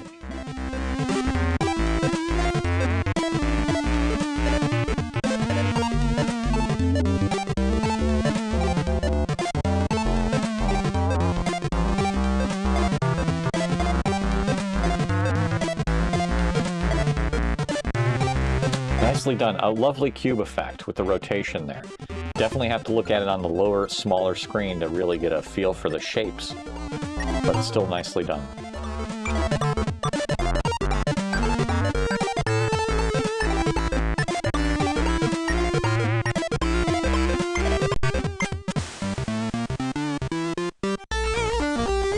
Oh, that's well done too.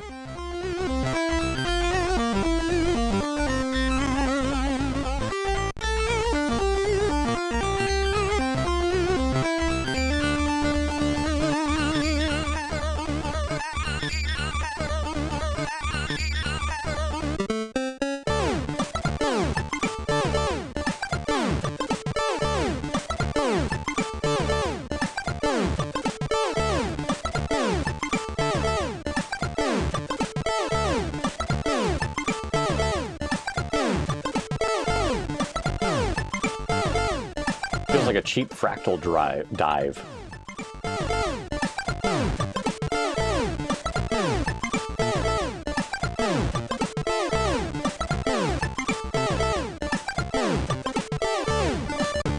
Want back up here? Come here. Come here. Okay, I know. Come here.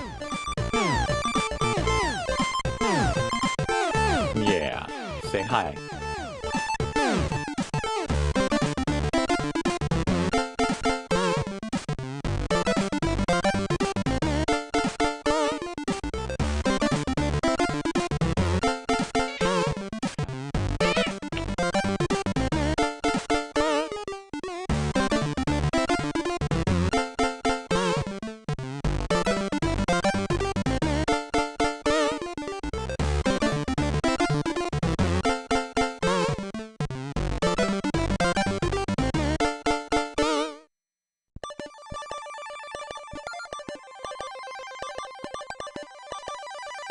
Interesting choice.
I might actually not put this up to a vote.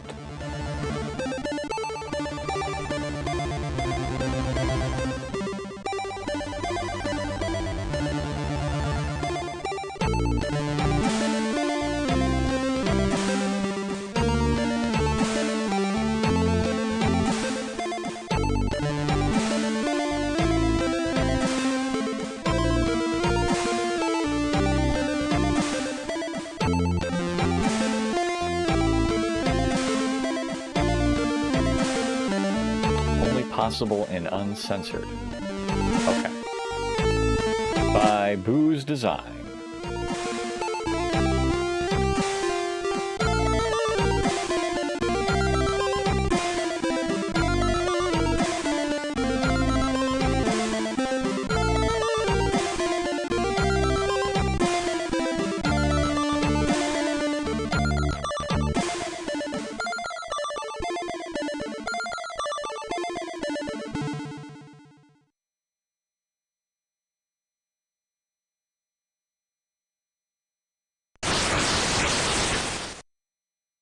All right, very anti-establishment twist to it, which then borders on political. So I'm not sure that I would want this, really have this one play right, wrong, or indifferent, whether I agree or not. It's borderline, So I'm actually going to edit this one as not NSFW because of 8-bit moves or anything, but more of you could see some of that getting just a slight bent to it, and that's just not what I want this to be, whether you agree with that stuff or not. So I'm going to leave that alone. Okay. What else do we have? Well, we have Alone in the Dark. And I think Casual. Good evening, Casual. Good evening, sir. We're just about to get alone in the dark. As soon as I can remember where my control went for that. There we go. Retro feed. Good evening, Casual. You want to do the high scores? I said, if you want to see the high scores, because the high scores were, it's the Triple F show tonight for the high scores. So if you want to see it, you got to ask.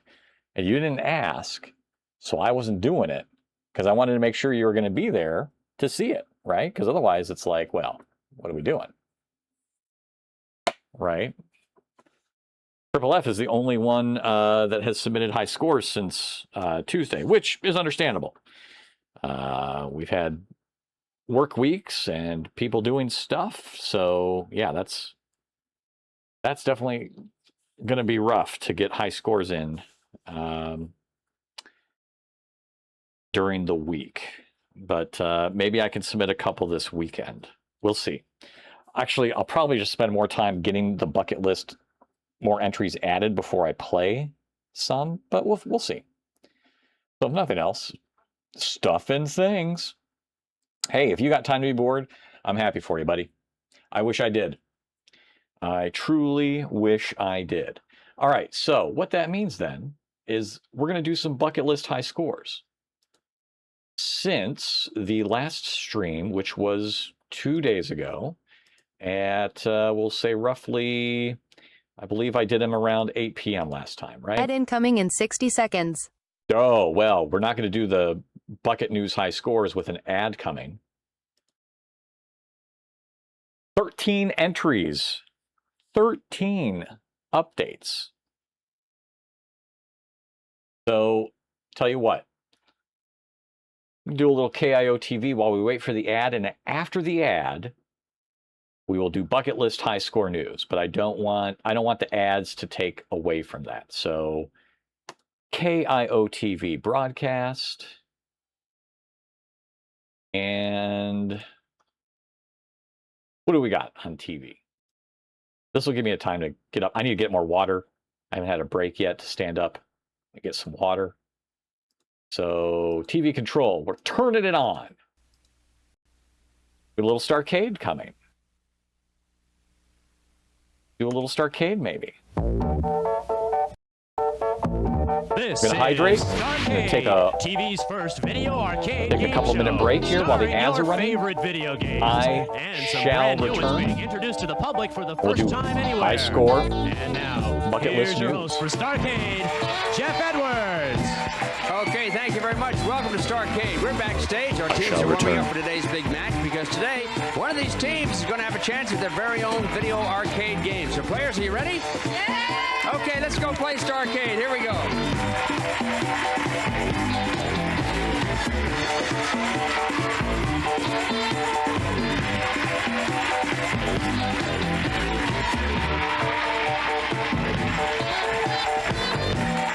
All right, here we are. A nice studio audience. Nice to see you all here at home. And we have two teams today. Let's see. We have here Michael Kaler. Michael. How are you? And your name is? Roy Kaler. Are you two twins? No way. Oh, father and son, then, I bet. Roy, tell me a little bit about yourself. Well, I'm native Californian, lived in California all my life. I'm a member of the Alameda County Sheriff's Rescue, and part-time truck driver. Okay, nice to have you here, Michael. Or you're Michael. Wait, he's Roy and you're Michael. And how about you, Michael? Tell me a little bit about you. Yeah, my name is Michael Kaler. I'm going in high school next year, be a freshman. Good. And like water sports and playing basketball. Okay, nice to meet both of you. Now, your competition over here is? Richard Held. I come from Baltimore, Maryland. I'm in the 6th grade. I'm 11 years old, and I love sports. Baltimore, Maryland. That's where they scrub the steps to keep them white, isn't it? Yes. Do you ever have to do that? Not. No, not you. That means you must have, huh? I have. I lived right in Hollandtown section where all the white steps are. All right, and your name is? It's Luba Held. I'm a housewife. I have 3 children. And I'm also active in sports and also with school. All right, Luba and Richard, nice to have you too. As you know, our contestants are matched up based on their ability in playing today's games. And one of you is going to have a chance to win this fabulous video arcade game. Today it is Super Pac-Man. So if you shake hands here, we'll go and get ready to play Starcade. Here we go. As they go over to get ready, Kevin will tell us about the 5 games we'll be dealing with today. Kev? Jeff, today's games will take you from the Wild West to the deep jungle to the outer reaches of space. First, it's Gravatar, the silence and darkness of endless space. Next, Congo Bongo, Hunter pursues a giant gorilla. Stargate, a space race to save the humanoids. Wild Western, good guys and bad guys on a train chase. And Berserk, you're on a robot chase. Jeff? Okay, some wild games today. All right, Roy and Mike and Richard and Lupa, those are today's 5 games. All of you had a chance to play them before today's show. One of them, as you know, is a mystery game. If you pick it in the first 3 games, you get a valuable prize. That just comes automatically. And we'll ask Kevin to whisper to our home audience what the mystery game is. Kev? Today's mystery game is Gravatar. That being done, we'll get on with business here. I have a question for you. First one to buzz in answers a question. Answer correctly, you'll pick the first game. Here's the question. In the game Bubbles, the bubble is safe from the sponges and scrub brushes. A, when he has a mouth. B, never. When he has a mouth. Taylor's, when he has a mouth. Okay, good for you. Gravatar, you go. Roy, I think you surprised Mike that you knew that. And you get to pick the first game. What'll it be? I guess I'll try Gravatar. Gravatar's a mystery game. Mike, we may not even need you today. Okay, you will get a prize automatically. Kevin, what is it? It's Sicey's Sensor Chess, providing the realism of intelligent chess and the performance of a computer in a compact package. Sicey's provides 8 levels of strategic play for the beginner to the advanced player. Sicey's. All right. Now, the game is Gravatar, which I find to be a very difficult game, and Kevin will tell us about it. Your mission, Kalers, if you choose to accept it, is to travel to alien planets, wipe out enemy bunkers, gathering fuel units, and making the solar system safe for future generations of space pioneers. Protect yourself with the shield. Go for completing your mission in the shortest period of time for bigger bonus points. You're traveling in worlds beyond our own in Gravatar. Okay, let's see. Mike and Roy, Gravatar is a game. Mike, do you have any idea why Roy picked Gravatar? Oh, really, I picked it for him. You did? Have you seen him play it? Yes. Uh-huh. You pretty good at it, are you, Roy? You gotta be kidding. This is the first time I've ever seen the game. Well, have you two met? It's a tough game. I will give you a little bit of advice, and maybe Richard and Lupa, you'd like to take advantage of this too. You have it's 4 planets, or 5 planets, as a matter of fact, clockwise. They get harder as you go clockwise. In the upper right-hand position is the easier planet. Next one down is a little harder. Of course, you get more points the harder the planet. If I were playing it, I think I would go for the second planet, and then just worry about trying to shoot the gun emplacements and not worry about picking up fuel and stuff like that, because you only have 50 seconds and points is what you want. But you do what you want, and we wish you good luck, okay? Okay, thank God. Okay, Roy's going to play the game. And if you move right over here just a little bit, Mike, you'll watch and cheer him on. Get ready, get set, play. Okay, here we go. And he's off, and he is going. Where is he going? Look out for that. He's going all over the place. Look out, look out. All right, you're in a war now. See how you do. Got to shoot him before you can get out of this space. You got him, okay. Now you're back into the big screen. 20 seconds. All right, you're in another war. Oh, you got you. You'll have another one coming up. Not much time left. 10 seconds. You want to try to get to a planet. You got to the planet. Now can you get some points? It's not over yet. Now it's over. Well, 100 points, Roy. I don't know what to say. Anything you want to say? Not really. Okay, well, then you guys back. And down comes Richard Lupa. All right, who's going to play this game? Me. You're going to play it. All right, the advice I gave to Roy and Mike, they decided not to take. It's to get to one of the easier planets, or one on the right down below, I think is the best one. But you do whatever you want. You have 50 seconds. We'll wish you good luck. Thank you. Okay, here we go. Get ready. Get set. Play. And here we go. There she goes. And she gets to the planet. Good. Now you want to shoot the bunker. Going the wrong direction. You flew out of the planet. Now you gotta go back if you can. Where you going, Luke? Good shot. All right. Luke's having a good time.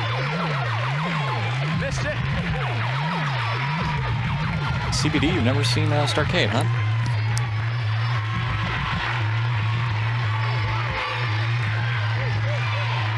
There's no problem with finishing out the episode before we do the Bucket Score News.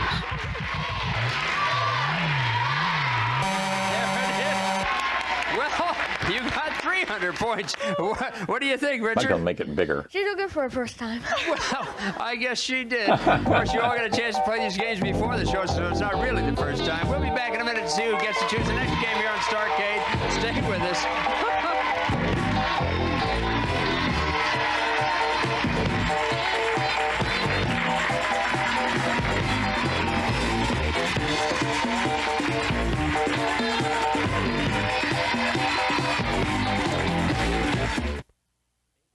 Some of the Starcade staff stays at the beautiful Pacific Plaza Hotel, a small Grand Lux hotel in the European tradition, 1 block from Union Square in San Francisco. The Starcade audience travels by way of Trailways bus lines. No bus, plane, or train gets you there cheaper than Trailways. Go Big Red, go Trailways. Today's grand prize on Starcade is the video arcade game Super Pac-Man. The mild-mannered Pac-Man turns super-sized, chomping as he pleases, where he pleases. It's not a bird or a plane, it's Super Pac-Man, furnished by Bally Midway. And now back to Starcade with Jeff Edwards. Okay, thank you, Kevin. Well, Richard and Mike have publicly embarrassed their parents, and after one round of Gravatar, we finally have a score of the Kahlers have 100 points, and the Hells have. Oh, okay, so I was upstairs getting one missing this. It's a family show. That's cool. There's another game in this round, and after this round, we'll total all the points to see who gets to play the name of the game board. If you're ready, I have another question for you. You all set? In Motor Race USA, the player is riding coast to coast from A, Los Angeles to New York, B, Miami to San Francisco. Kahlers. Miami to B. No, B is not right. It's coast to coast, Los Angeles to New York. So, Helds, you get a chance of picking the game. What'll it be? Bongo. Congo Bongo is the game, and we'll ask our resident ape to tell us about that. You're a nutty guy, Jeff, a nutty guy. I say, old chap, welcome to the Congo, where you are in hot pursuit of Bongo the gorilla, climbing up steep cliffs, jumping across This one waterfalls. was fun. I do avoiding remember the arcade treacherous version of this one. coconuts, I enjoyed it. and I never on the played it very upper often, cliffs, jumping up and but it was down cool. to keep the monkeys off your back before they gang up on you and throw you right over. Once you reach the top, you can move on to Snake Lake, Rhino Ridge, and Lazy Lagoon. Congo Bongo, it's a bloody good adventure, mate. Oh, thank you so much, Kevin. Richard, you picked Congo Bongo. Are you a Congo Bongo player? Yes. All right, good. Then you know, and pass this on to Roy and Mike too, that if you stay to the left, the hunter going up the cliff, if you stay to the left, you won't get hit by the coconuts. Get around and jump over the waterfall and get up there. If you bounce twice, you'd get the monkeys off your back. You know all that? Yes. And you'll tell him if he forgets, won't you? Yes, I will. Sure you will. Okay, Luke, will you come over here, please? And Richard gets ready to play. 50 seconds. Get ready. Get set. Play.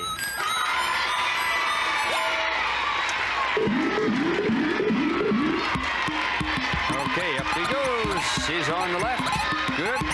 Going up. Look out. Going across.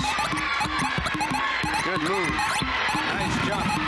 Up he goes. Oh, he is a Congo Bongo player. One monkey in his back. And two, he gets him off. Now can he get across? Yes, he does. Look out. All right. And up he goes. It's We're good. going to the next screen. Sure, 28 seconds. Plenty of time. There's your bonus. And we move to Snake Lake. 19 seconds. Good jump. Jump the snake. Good jump. Oh, no. Gotcha. Too bad. You have about 10 seconds left. Can you get some more points? Let's see. Here he goes. Made that jump. Good. Oh, no, he got you. If he doesn't win, it might turn him into one. But clearly it doesn't. Nice play. Lupa, you and Richard go on back, and Roy and Mike will come down. And Mike, you're going to play this game. You good at this? I'm all right. Okay, I'm glad you are. You heard the advice I gave to them? Yes. Okay, you and Roy get ready. You'll play the game. Roy, why don't you come over here? Maybe you see it a little bit better. Okay, you ready? Get set, play. Here we go. He's on the left. He's in good shape. Gets him off, makes the jump. Good jump. Up he goes. Monkey trouble. Cover to him. Oh! Well, you have time, about 30 seconds, plenty of time. Here we go. He goes, watch out for the coconut. Get him off, across, up we go. Monkey trouble. In a way, I can see that there's parallels. Monkey. Oh, no, too bad, 8 seconds. I don't know whether they'll get any more points now.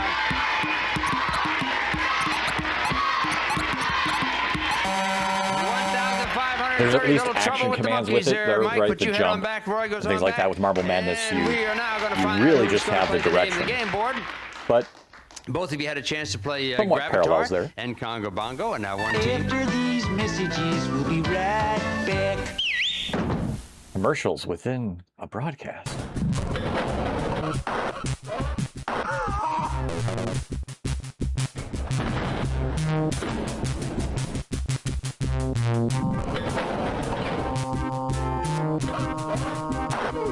Who here hasn't played this game at some point?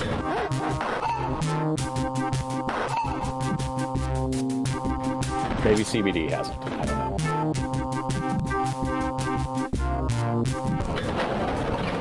Yeah, there is. I think Adam was playing that a few streams back.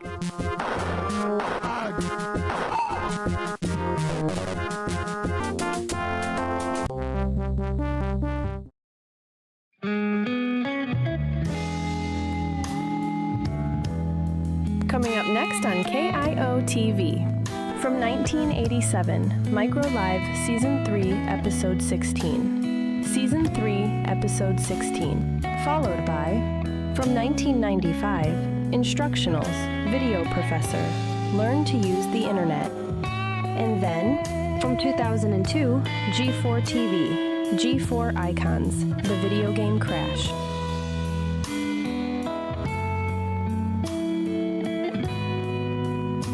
You're for watching Christoph IO TV. And now back to our regularly I did not make that. scheduled Somebody made that of me. Bongo Bongo, and now one team is going to play for a special prize, the name the game board. So we'll total up the scores. And the Kahlers, you have a total so far of 1,630, and the Helds have 4,620. Come on down, They Richard Luca. held on to the lead. Okay, this is the name the game board. Behind you, we're going to show you 4 video games. You get a chance to turn around there in a moment. And then we're going to let you decide as a team what the names of the games are. So that means either of you can answer or you can consult before you answer. But I'll take the first answer right here. Everybody understand that? Yes. Okay, turn around. We wish you good luck. There's a marvelous prize waiting for you. Let's take a look at the upper left-hand corner. Is this Cosmic Chasm or Star Wars? Star Wars. No, sorry, that's not right. Cosmic And the next Chasm, one. kid. Is this Munch Ride or Munchmobile? Munchmobile. Munchmobile is right. Good for you. Number 3, Journey or Asteroids? Journey. Journey is right. And number 4, Solar Fire or Solar Fox? She is kind of, isn't she? You guys can consult. Solar Fire. Solar Fire, no, sorry, it is Solar Fox. That's okay. 2 out of 4 isn't bad. Not enough for a prize, but you guys are good competitors. We're going to take a break right now. When we come back, we'll find out who's going to have a chance to win their own video arcade. I remember game. Solar Fire. I think I played it for like just once or twice. It was interesting, but never got to play it again. It was like some place that we never went to again. All right, news generation. So let me kick that off. We've got since 8 p.m. on the 4th, which effectively would be 13 game updates. All right, we're going with the generation. That is queued. That is queued and running. She has kind of an elf on the shelf style going on, doesn't she? All right. I have got my newscast right here. We have plenty of stories to go over. It is properly perforated for your perusal and pleasure. And that's our stories tonight. So, got that. Get in the jacket right now, buddy. Thank you, C64 Television. Got to do it. Got to do it right.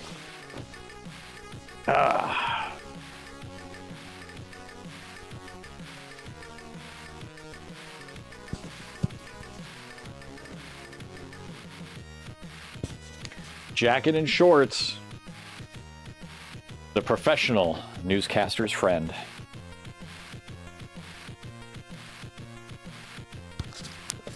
This mic really drags down the shirt, so maybe I'll clip that up here. There, that's better. It is news time. We are very close to news time. Make sure our teleprompter is properly teleprompting. Let's see. We will check the... Oh, here we go. We got it.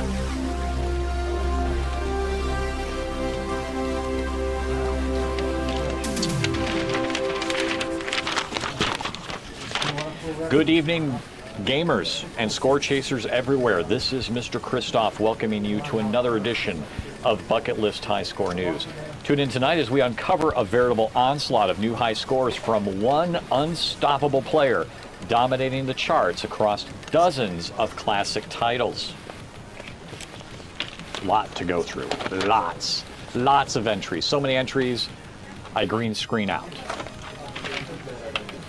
First up, in the cosmic debris field, Triple F is piloting the triangular ship through the asteroid belt with precision and flair. By dodging rocks and destroying alien saucers and asteroids, they've managed to rack up an impressive 71,820 points to claim the #1 spot. It's a stellar start to a night filled with retro triumphs. Keeping that momentum going, Triple F commands the ZIG battleship across 9 levels of time-traveling invaders in Bermuda Triangle. Utilizing the rotating turret and companion ships, they defeated the bosses to secure the top leaderboard position with 500 points. It seems the mystery of the triangle is solved by this skilled captain. Heading westward, Triple F has guided their family of settlers through dysentery and treacherous river crossings in the Oregon Trail. Surviving the iconic 1980s hazards, they achieved a perfect score of 1,000 points to take the #1 spot. It's a historic journey that ends in victory rather than a wagon wheel breakdown. In the spooky ship's hold of Swashbuckler, Triple F drew steel against various attackers with a side-scrolling flourish. By mastering the combat in this early Apple II fighting game, they secured 26 points to stand alone at the top of the leaderboard. The hero's legend grows with every swing of the blade. This jacket is not virtual, I'll have you know. This jacket is 100% real. The hair seems to be virtual now and then, depending on the light. Shorts and a blazer? You going to Buffalo Wild Wings for dinner? You know, I do hate their wings, but I do love those little mini corn dogs. And in fact, I think those are tasty little bastards. Navigating electrified mazes filled with hostile robots, Triple F avoided the wall-jumping villain Evil Otto in the Atari 2600 version of Berserk. Surviving increasingly dangerous waves of enemies, they earned 2,930 points to claim the top spot on the board. It's a robotic nightmare turned into a scoring dream. Pilot Triple F has taken to the skies in River Raid, destroying enemy ships and bridges while managing fuel with expert precision. They shattered their own previous record of 10,170 to soar to a new high of 29,530, solidifying their place at #1. And meanwhile, Jay Pones, he climbed the ranks as well, improving from 11,590 to 18,790 for second place. Switching cabinets, but keeping the intensity, Triple F faced off against Evil Otto again in the arcade version of Berserk. By navigating the electrified mazes and surviving waves of robots, they secured the top spot with 3,530 points. It's a consistent display of skill across different hardware platforms. Hate is a pretty strong word. It is. This just in, Buffalo Wild Wings wings suck. Also, this just in, I am from Buffalo, so hence, therefore, ergo, thusly, I am a wing snob.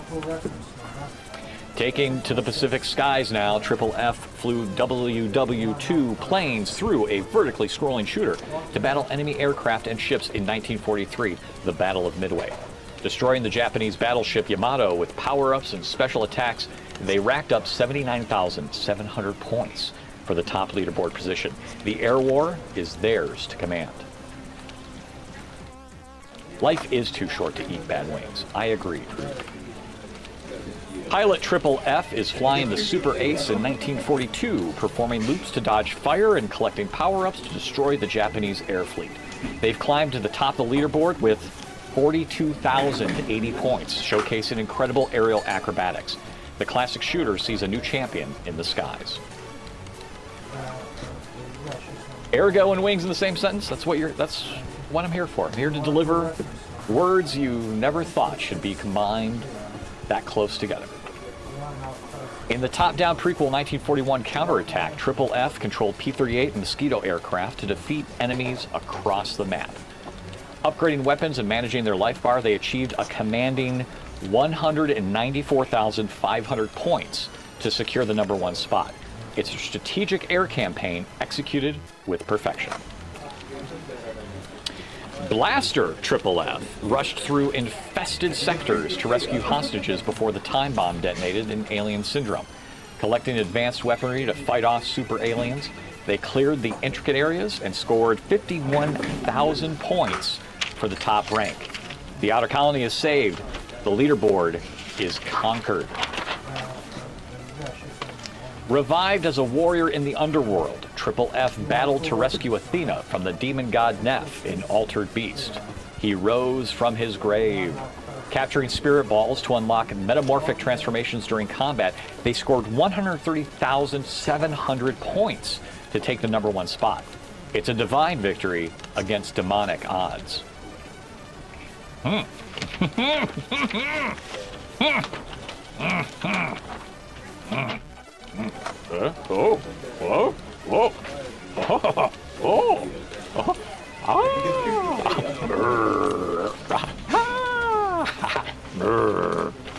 Finally, Triple F pedaled furiously on a bicycle through suburban streets to deliver newspapers in Paperboy.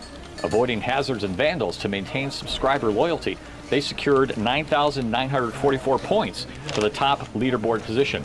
It's a tough route, but they've mastered the morning delivery. That wraps up our broadcast from the retro gaming frontier, where records are made to be broken and legends are forged in pixels. Thank you to Triple F for the spectacular display of skill, and to you at home for tuning in. Keep those joysticks handy, and we'll see you next time on Bucket List High Score News.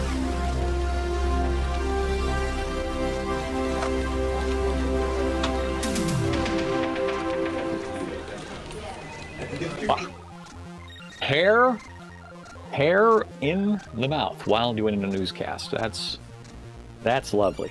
Thank you. C64 Television. Let us resume our previous Starcade. While I take this hot jacket off.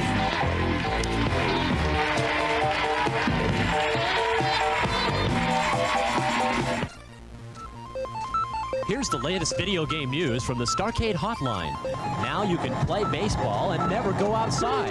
This is Champion Baseball, a thinking game that simulates the real thing. First, choose your favorite team. The computer then chooses its team, and the game begins. And it's real baseball. Pitch, hit, field balls, steal bases, bunt, hit fouls, and slide into bases. It's your team against the computers in 9 innings of America's favorite sport. There's even a crowded stadium to cheer the teams on and an umpire to call the game. Which game is that, Baseball, Drew? A game for all those players who've ever wanted to be major leaguers. And now back to Starcade with Jeff Edwards. Thank you, Kevin. Well, Kellers and Hells, this is it. The last game left to play. This time only 40 seconds to play it. Well, After you that, enjoy we it. total up all the scores, and the top scorer on all games is going to get a chance to win that Super Pac-Man arcade game. So I have another question Oh, do for I have you. that running? If you're ready, Oh, God. here we go. In the game I Nibbler, have that running still. the player I'm is sorry. A, a cute little mouse, or B, a worm that grows longer. Oh, man, I as it had that eats running Kellers. during the newscast. Hey, what are you going to do? A worm They that can't grows longer all as be it eats. winners. Right, sharp.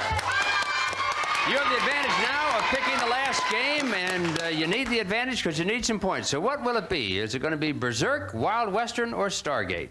Stargate. Stargate Triple is F, the good game, night. and Kevin will tell us about it. Oh, I don't know if I didn't know if it shut it off or not. UFOs. Good night, Triple F. Only Good job you on the can scoring. Save the humanoid. Save 4 at a time and take them through the Stargate for big points. Blast your way through, or use the smart bomb to destroy all the enemies in sight.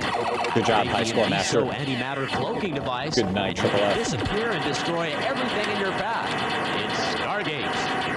Okay, now I suppose anybody who played Stargate, that was the a sequel, game like, right? And that Gravatar one is also was a going bit to of play a rough Stargate. one, Is that right? I recall. Sure, my son's going to play it. Oh, I almost trapped you into it, didn't I, Roy? Okay, your dad, you're going to play Stargate. Are you Yeah, good I don't know enough if to the pick up the AFK 4 or humans, you the think? background music was playing during the newscast okay, or not. If you are, I you're can't gonna remember get if a it warp and muffled. just really big bonus points, and you I guys do need have some points. Also, the other thing that I'll tell you I do about, have and some you might want to listen auto to, ducking is you only have that I've 40 configured, seconds, so don't maybe be that afraid to took use all your over smart for the bombs, newscast. Okay. Okay, we wish you good luck. Roy, come on over here. All right, get ready, get set, play. And here we go. Keep your head on, Roy. Good.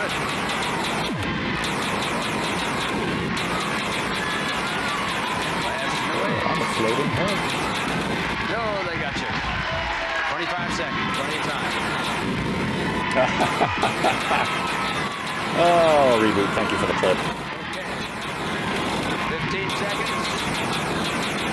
Sometimes I One more just get a little dorky.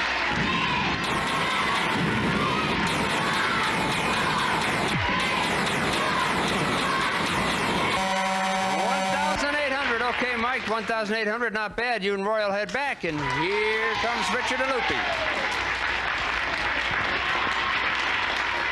Okay, you heard the advice I gave to... I suppose you're playing it, are you? Yes. All right, Richard, you heard what I told Mike? Yes. All right, you have 40 seconds also.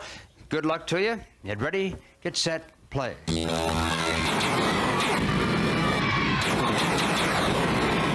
Stargate, how can you find some humans? 1,800 he's got to beat or something like that, right? There it is, the smart bomb. Oh, you know, good joint, good play.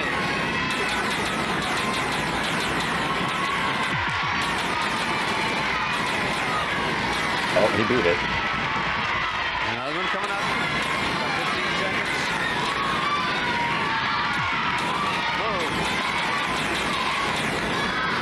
He just keeps going forward and working. Like, you don't want to go back for your dudes? All right, 2,600. Congratulations. Nice play, Richard. Okay, Loopy, you take Richard back with you.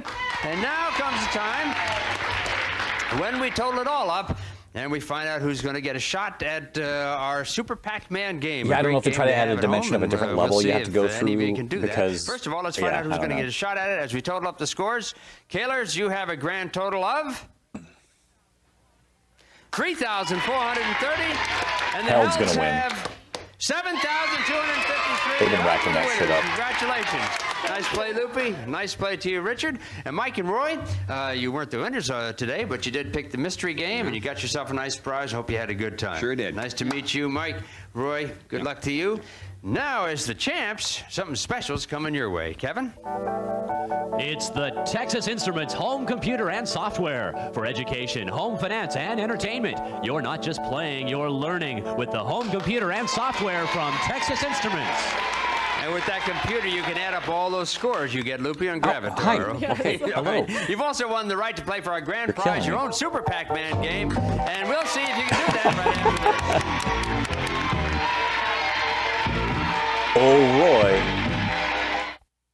Going to take Some care of our of things. contestants and some members of the studio audience will receive Zonix video games with the exclusive I Double Ender. believe they 2 are. amazing games on one cartridge, still multiple make some screens, and unbelievable graphics. chips and Zonix embedded new cartridges, components, but I Chuck don't- Norris and we Artillery don't really Duels. see 'em much Zonix, anymore. more fun for the price of one. Behind the And scenes type stuff, Remote maybe. Champ Freedom Fighter joystick from Championship Electronics. The first remote control joystick with no delay action when you play. 2 firing buttons for thumb and forefinger, I never suction saw cups this. for tabletop play, and 20-foot range.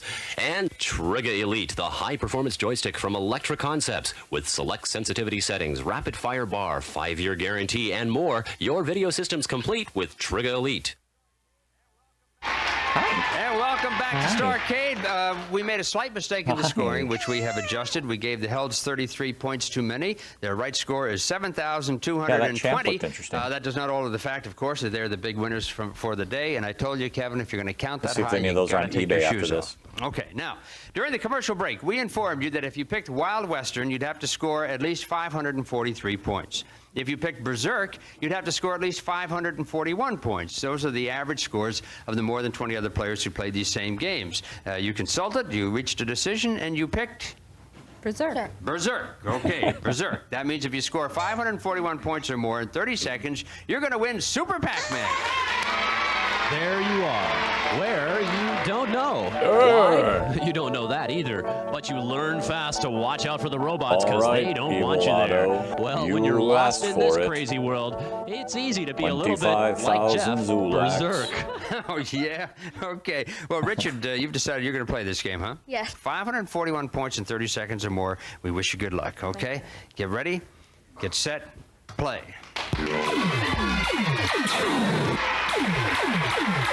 Not the destroy the humanoid. Oh, Lena. Okay. Lay on the keyboard. Thank you. 20 seconds. Let's get him. Look out. There you go. 400, another 150 points. Get him. Oh, good shot. 450. There's 500. 600. You got it. All right. Way to go. I think they're happy about that. This is Jeff Edwards here. This next Starcade. Hope all your troubles get stacked. Bye-bye. Good job, kid.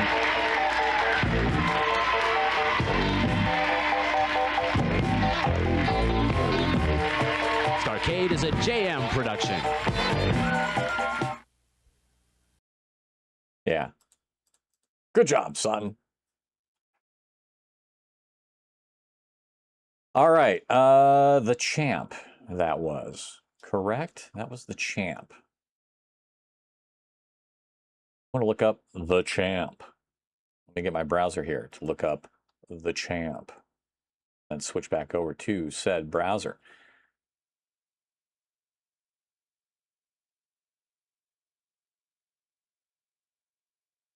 eBay.com.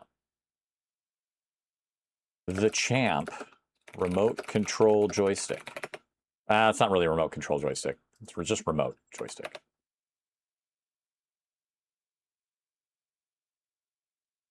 Ooh, what is that? Crap. The Super Champ.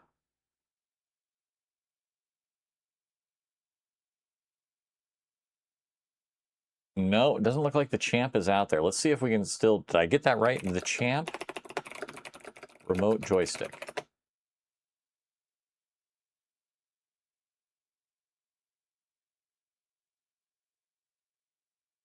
Was that not the Champ? I thought that was the Champ. Let's see. Remote control joystick 1980s. Ricky Schreier.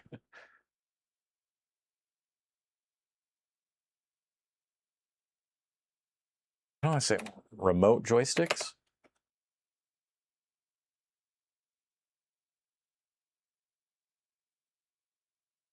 These aren't remote. Wireless joystick?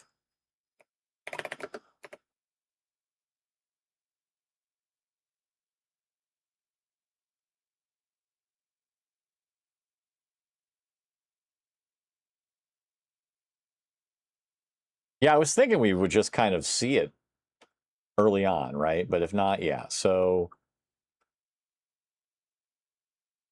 what one was that? Boy, did this thing fall off into obscurity? All right, so that one was...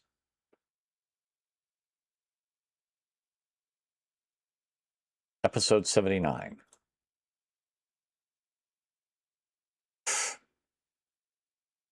Now it pastes the CSDB ID. Why is this not working? My clipboard is just dead or oddly just not working. This is Starcade, TV's first video arcade game show, starring your favorite. Good time. Sure did. Nice to meet you, Mike. Championship Electronics, the first remote control joystick with no delay action when you was the Champ. Duel, Zonix, more fun for the price of one, and Remote Champ Freedom Fighter joystick from Champion. Remote Champ Freedom Fighter joystick. Remote Champ Freedom Fighter joystick.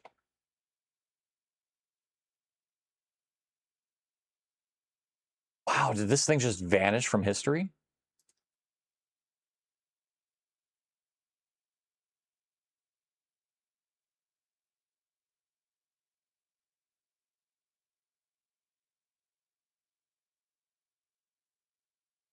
So many.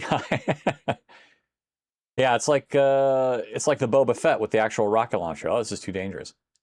They mentioned the company at the end that made it. Championship Electronics, the first remote control joystick there. with no. And Remote Champ Freedom Fighter joystick from Championship Electronics, the first remote control. Championship Electronics.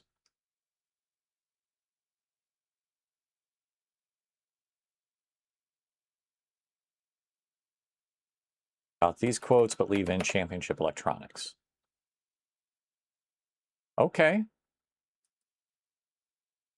Hold up.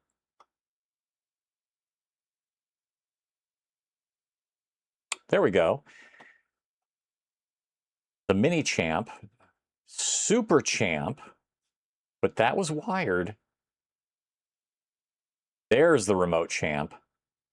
Championship Electronics Remote Champ, RC30 350A. Renamed the Freedom Fighter. Retail price $70. An alien joystick, if you want to grip your alien. Remote Champ, okay. Freedom Fighter. Let's try to see if that's on there. Oh, the Sinden light gun. I got to look that up again later. eBay.com. Freedom Fighter remote joystick. Nope. What about Championship Electronics? You want that alien one now?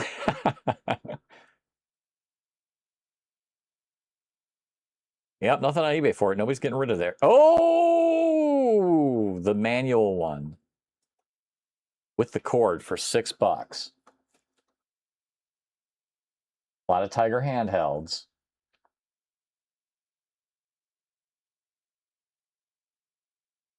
But not a lot of Champ action. Cheetah marketing Alien 3. An Annihilator variant with Alien 3 in raised silver lettering at the top and a stick in the shape of H.R. Geiger's Alien, released in 1990. That maybe we can find.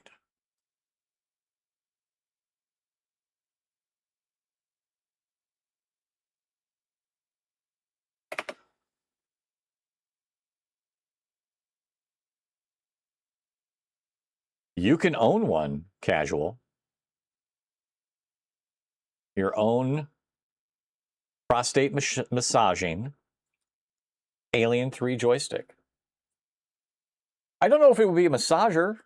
It would definitely be a poker, prostate poker. New in box.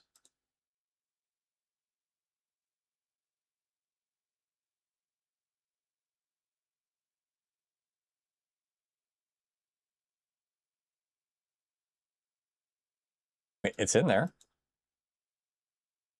If you're willing to, that's fair. That's fair. $175.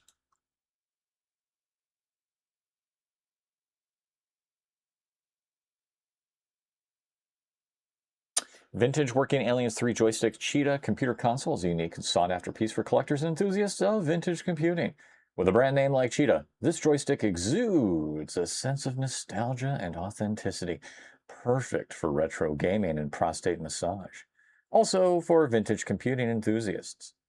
The joystick is functional and a working part of a computer console, offering a tangible connection between you and your prostate.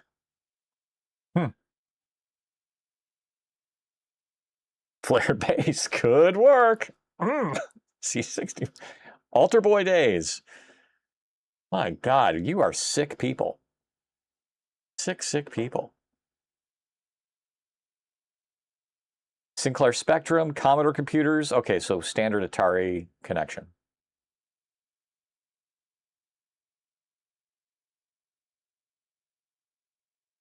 Damn, that thing looks well put together.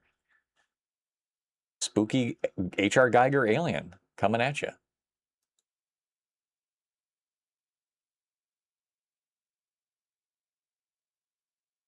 Let's see, where were we on that one? Oops. There we go. So we had this alien one. Cheetah Marketing did some, there's your prostate massage in action. I opened the door, you walked through. That's fair. That's fair. The Bart Simpson massaging prostate joystick there. Oh, they clearly went into a deal. Yeah, it's Friday night. Let it all hang out. Friday night, Christoph After Dark. The Batman variant. Do not use this one. Those ears, I have a feeling that punctures more than massages.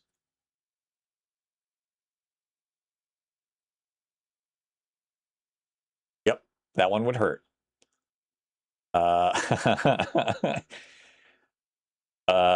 Leave that one be for now. Oh, this page is huge. That's the beginner. This page is long. You can see my little gray spot here up in the upper right. That's how far we're down. And I did a search for Champion at first. So this thing must be... Oh my God, this is definitely the compendium. I mean, this is joystick after joystick after joystick.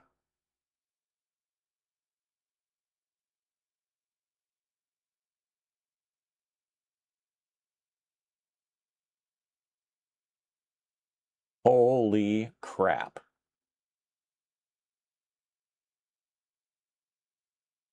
This thing.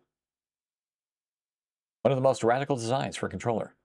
Anal probing theater with Mr. Kristoff. That's why I'm here. To probe. To just doing checkups.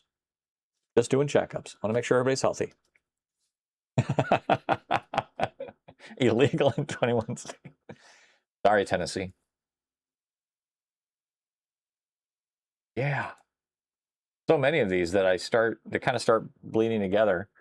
Like, oh, have I seen that one before? I don't know. That kind of looks like another one. I mean, these are useless. Lots of joysticks on this page.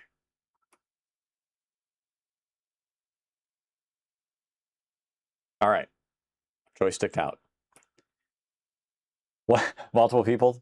Multiplayer joystick? Oh. I mean...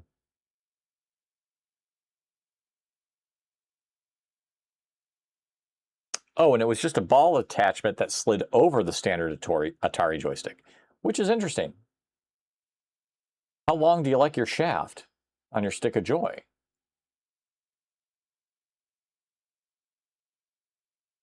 I mean, I know the, joking aside, this one that came with the C64U, there is a longer shaft inside that you can make that longer. And I've never really tried that.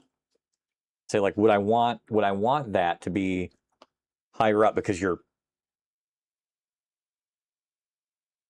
I could see that actually being somewhat useful if you feel like the joystick is too sensitive. A longer stick might keep you from accidentally moving in a direction you don't want to do. God, you sick bastards. You sick, lovely people. That probably would slide off. That would be a hospital trip. Yeah. It's going to be, oh, it's right here. We found it, sir. And there was also a Matchbox car there. So not sure how this came into your gaming session. Jay Bones and his Woody. His Woody's back, everybody. But if you had if you did have a longer stick, then I would expect that to be shorter. I'm sorry. So I think of it more like the longer stick, I've got to pull back a little bit more to actually get it to click and connect, right? To hear the click, right? That click.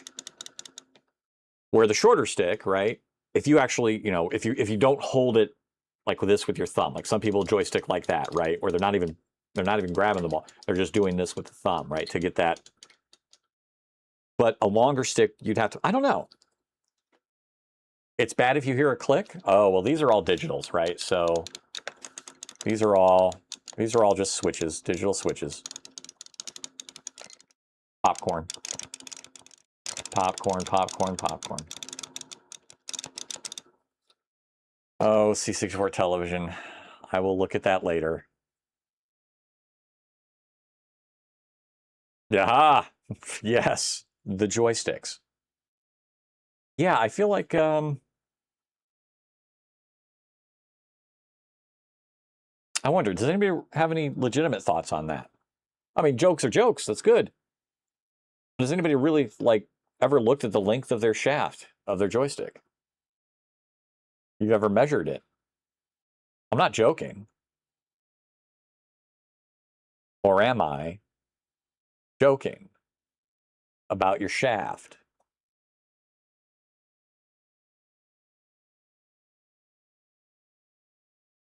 You prefer D-pad. Compare their joystick with yours.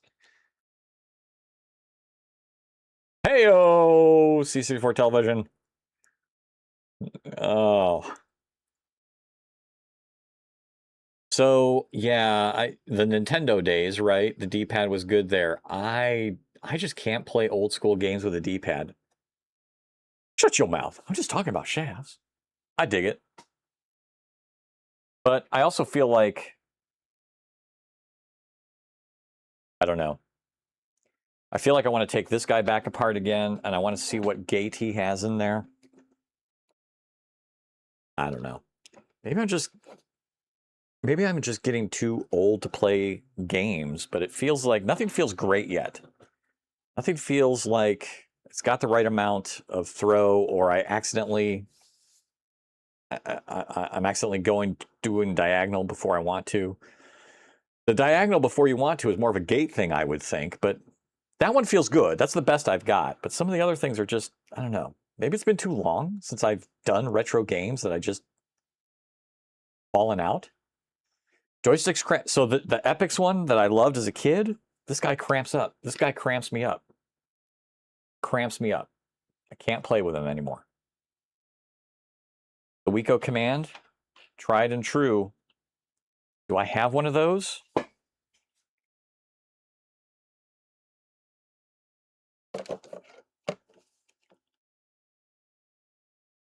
This. Oh, that's a boss. I've got a Wiko boss. I don't know that I have a Wiko Command. But I got this guy. Right? The Wiko boss. Thumbstick.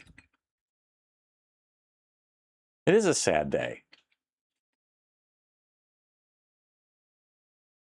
Now this one has some give.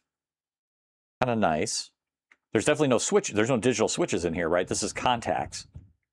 So, well, I guess I should say the contact mounds that get pushed down, right? Like an Atari style joystick.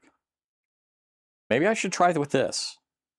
But I also like, see, the thing I do like about the Atari or the retro 8-bit do is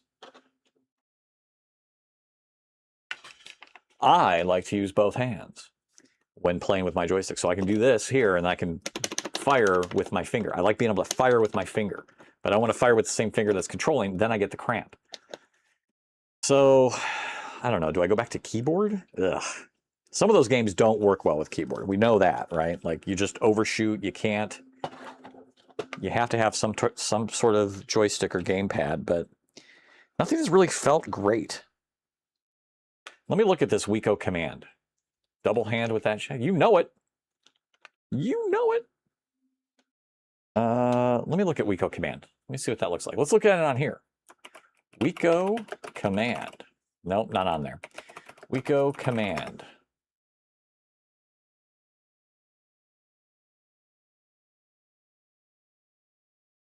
Adam, is this the... Oh boy, there's too many Wikos. Is it this one? With the... Or is it the same thing you just change out? You can just change out the knob.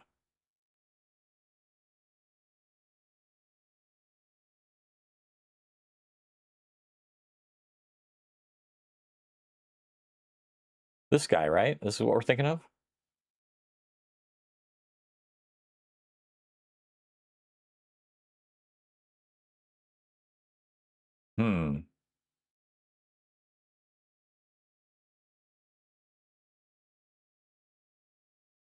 Oh, Jesus. Oh, I'm sorry. This guy?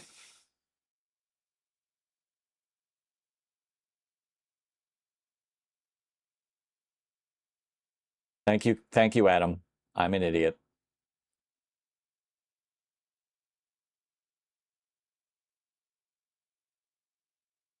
Holy shit, nice. That's great. Is this the one that you're thinking of, Adam?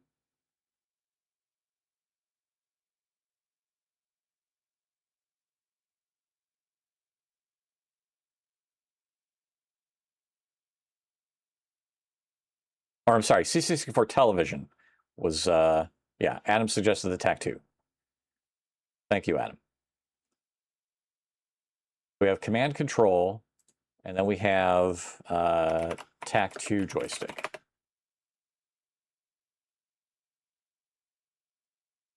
Okay. Now, none of these are the digital switch types, right?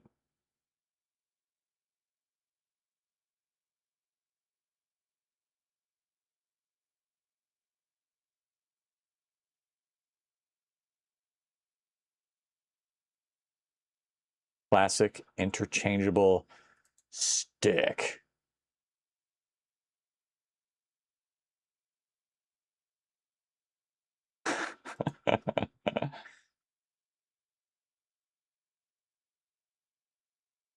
Oh man, look at that. Commodore Amiga's joystick action. Yeah, TAC2, huh?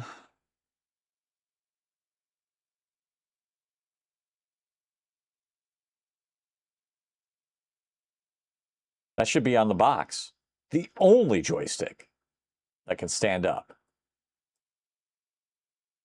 Daley Thompson's Decathlon. Yeah, see, that one I don't think I've got.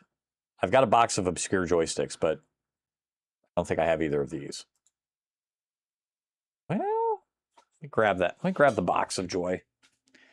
Box of joy.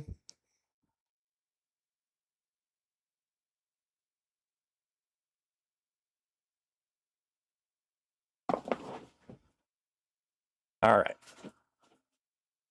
Box of joy. Now I need that background music on.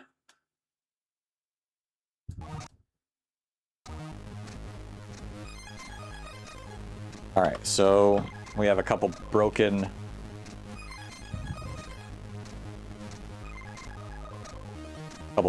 Epics, ones that I got for parts. Tons of Xbox controllers. Speed Link, but man, that's definitely got the clicky in there.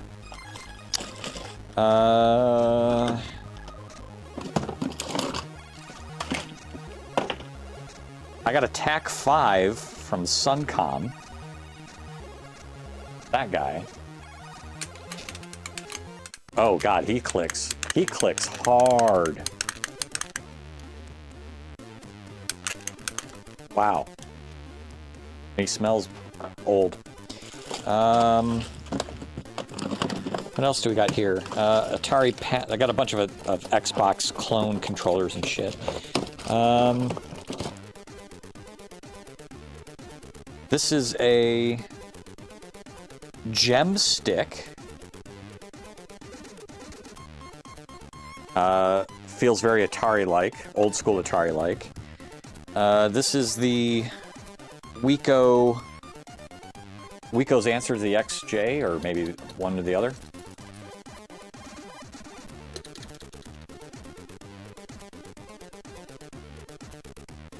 Yeah, the TAC-5 is so loud when I ran it. And then Atari stuff. Paddles. What are you? Slick Stick. Forgot about the Slick Stick.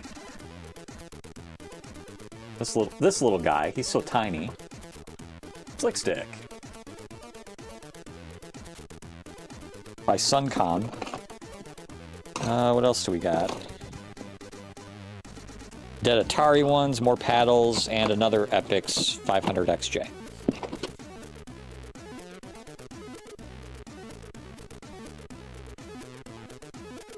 Okay, well, I don't have either of those that we were just talking about. Ad incoming in 60 seconds. That's okay.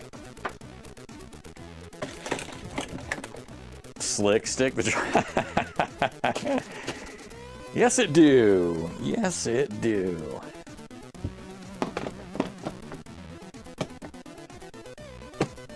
Well, we've talked about our sticks. More than I was expecting tonight.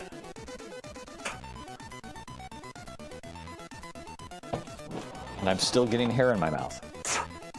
Jesus. Luna, is this your hair? Whose hair is this?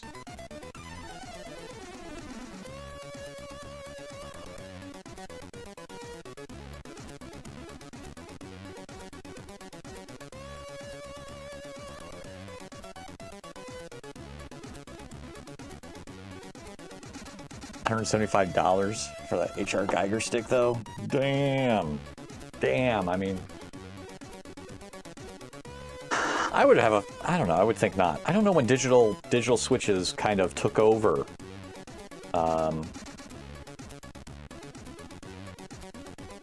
From, what did they call the joysticks that weren't digital switches?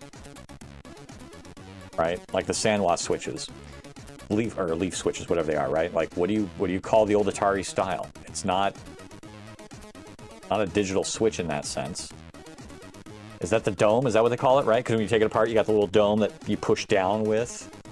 You know, like little bubbles that pop, the connection, carbon contact thing. Yeah, like, didn't know if there's a really good term for it. There probably is, the proper term, and maybe that's one of them. But yeah, those old school ones, right? Maybe I need to try one of those again. I know the Epics, right? It definitely clicks.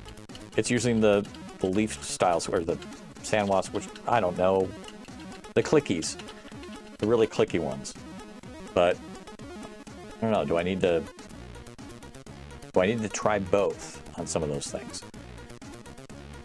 Sometimes I feel like the digital versus the analog, I don't know. I'm just not comfortable yet. I try to play some of these games and I always feel like the controls aren't there with me. And I have to train my head to say, okay, I know that it's going to stop a little early, or it's a little loose here, so I have to hold the stick longer or let go sooner than I would normally want to. That's what it really comes down to, right? And is that just what we have to do with all games? You got to get that feel down? Or is it the stick itself? Right? That's what I struggle with, because I haven't played a lot of games this year with this, but I've played more this year on stream with you guys than I have in ages. Literally ages. I'm a keyboard mouse guy anymore. Had been since I got out of the Commodore days. Or early MS-DOS days. Hell, with the MS-DOS days, I had the Gravis keypad thing, right? That type of stuff. Or I was still very much mouse and keyboard whenever possible. So it feels like I'm a toddler when it comes to arcading again.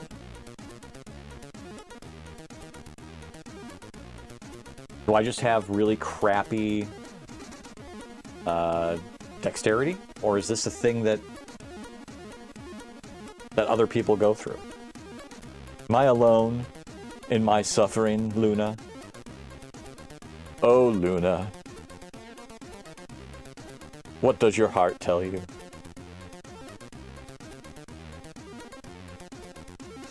Is that all it is? Just practicing? Quit your job and train. Use a D-pad. The D-pads.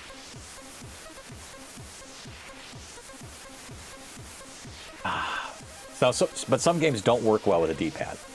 They just don't. Like mouse cursor, any game that has a bit of it with a mouse cursor in it, and using a D-pad just kills me, right? Because you're like, oh, too far, down, nope, right? It's got to be totally doable with a D-pad. But I guess that would hit the same with a joystick too. I don't know.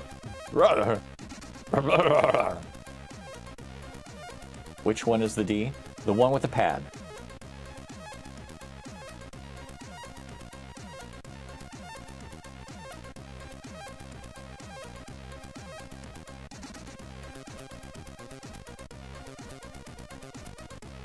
Has it gotten awkward in here yet?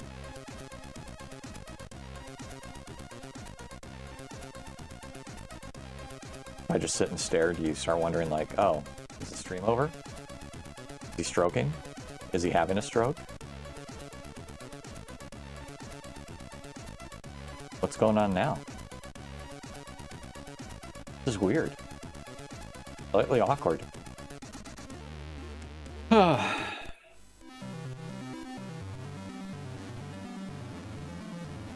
Same with an older in-keyboard mouse stuff. Yes, I hated those things. Absolutely hated those things. 100%. The J-mouse? Nope. Never. Never. And the early ones would actually break down. Like, that rubber really broke down fast. Compared to whatever ones that... Oh, God. The worst.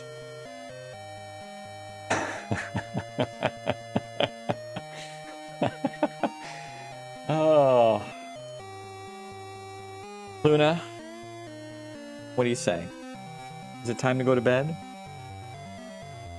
He's just resting so peacefully in front of me here. Is it time? Okay, you're not peaceful anymore. Now you're trying to bite. Now you're trying to grab with claws. Pull my hand to your mouth so you can bite and then lick. I know. Hi. There you go. It might be time for bed. It has been 3 hours. It is Friday, my dudes. Is anybody else awake? Anybody else is really awake? I don't know who Atari Beer Pong is. We could raid Atari Beer Pong if anybody knows. That's a good place to go. You good? You cool? Flytog! We can send them over that way just for shits and giggles, or I can just go to bed and end it. I may go to bed and end it. I slept like total ass last night. Oh, there's that again.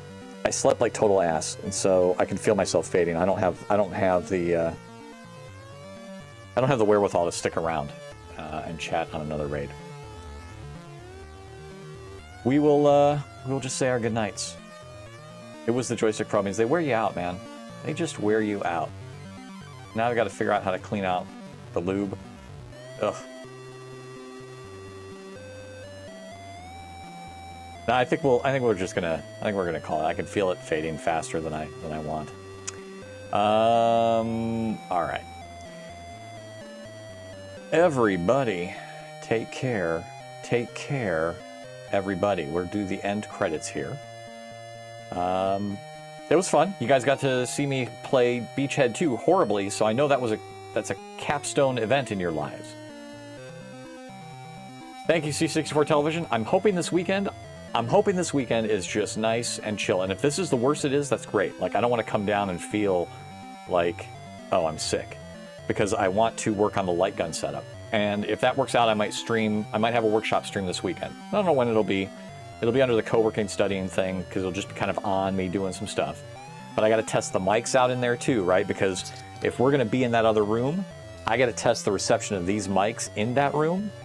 And so I might have PPP help and watch and be like, hey, can you hear me now? And she can type and, yep, I can hear you okay, right? Because we're going to be in another room, and I don't want to have to worry about, do I have to mic up that room, right? That's the last thing I kind of want to worry about. I got cameras enough to worry through, and then the network connections to the boxes. So I think that probably stream that sometime this weekend just to see, can I get that going? Because then maybe, if the timing works out, next Friday, Pops will guest star. I got to try out these games, got to calibrate the sticks, make sure all that stuff works. So that's not a bad working session stream. So maybe I'll see you guys this weekend on that. Otherwise, you have been an excellent audience. I have been Mr. Kristoff. Have yourselves a wonderful rest of your night. A hot shower might help that, son. Yeah. I think I might cool it with the stream for a while. Good. I think you've been overdoing it. That's easy for you to say. You were always one of the big guys. Trust me, it's all relative. There'll always be someone bigger than you are. Someone stronger, or better looking, or smarter. Do you really like live streaming? Does it make you Would it be feel weird special? if I activated it early? Well, yeah. If I'm being honest, it does. Like, You're boom! growing up. Oh! Point is that you don't look to other people for your self-esteem.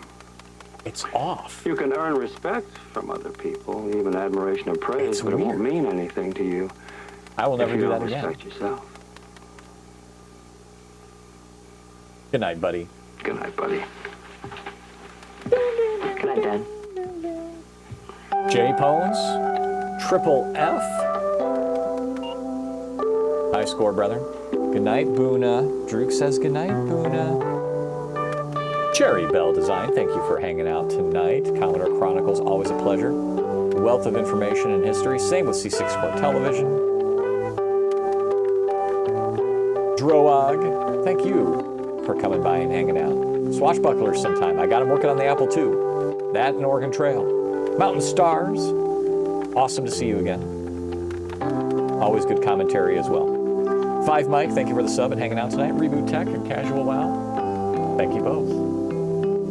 Always good to see you guys. Thank you to Commodore Chronicles for the sub tonight, as well as 5 Mike.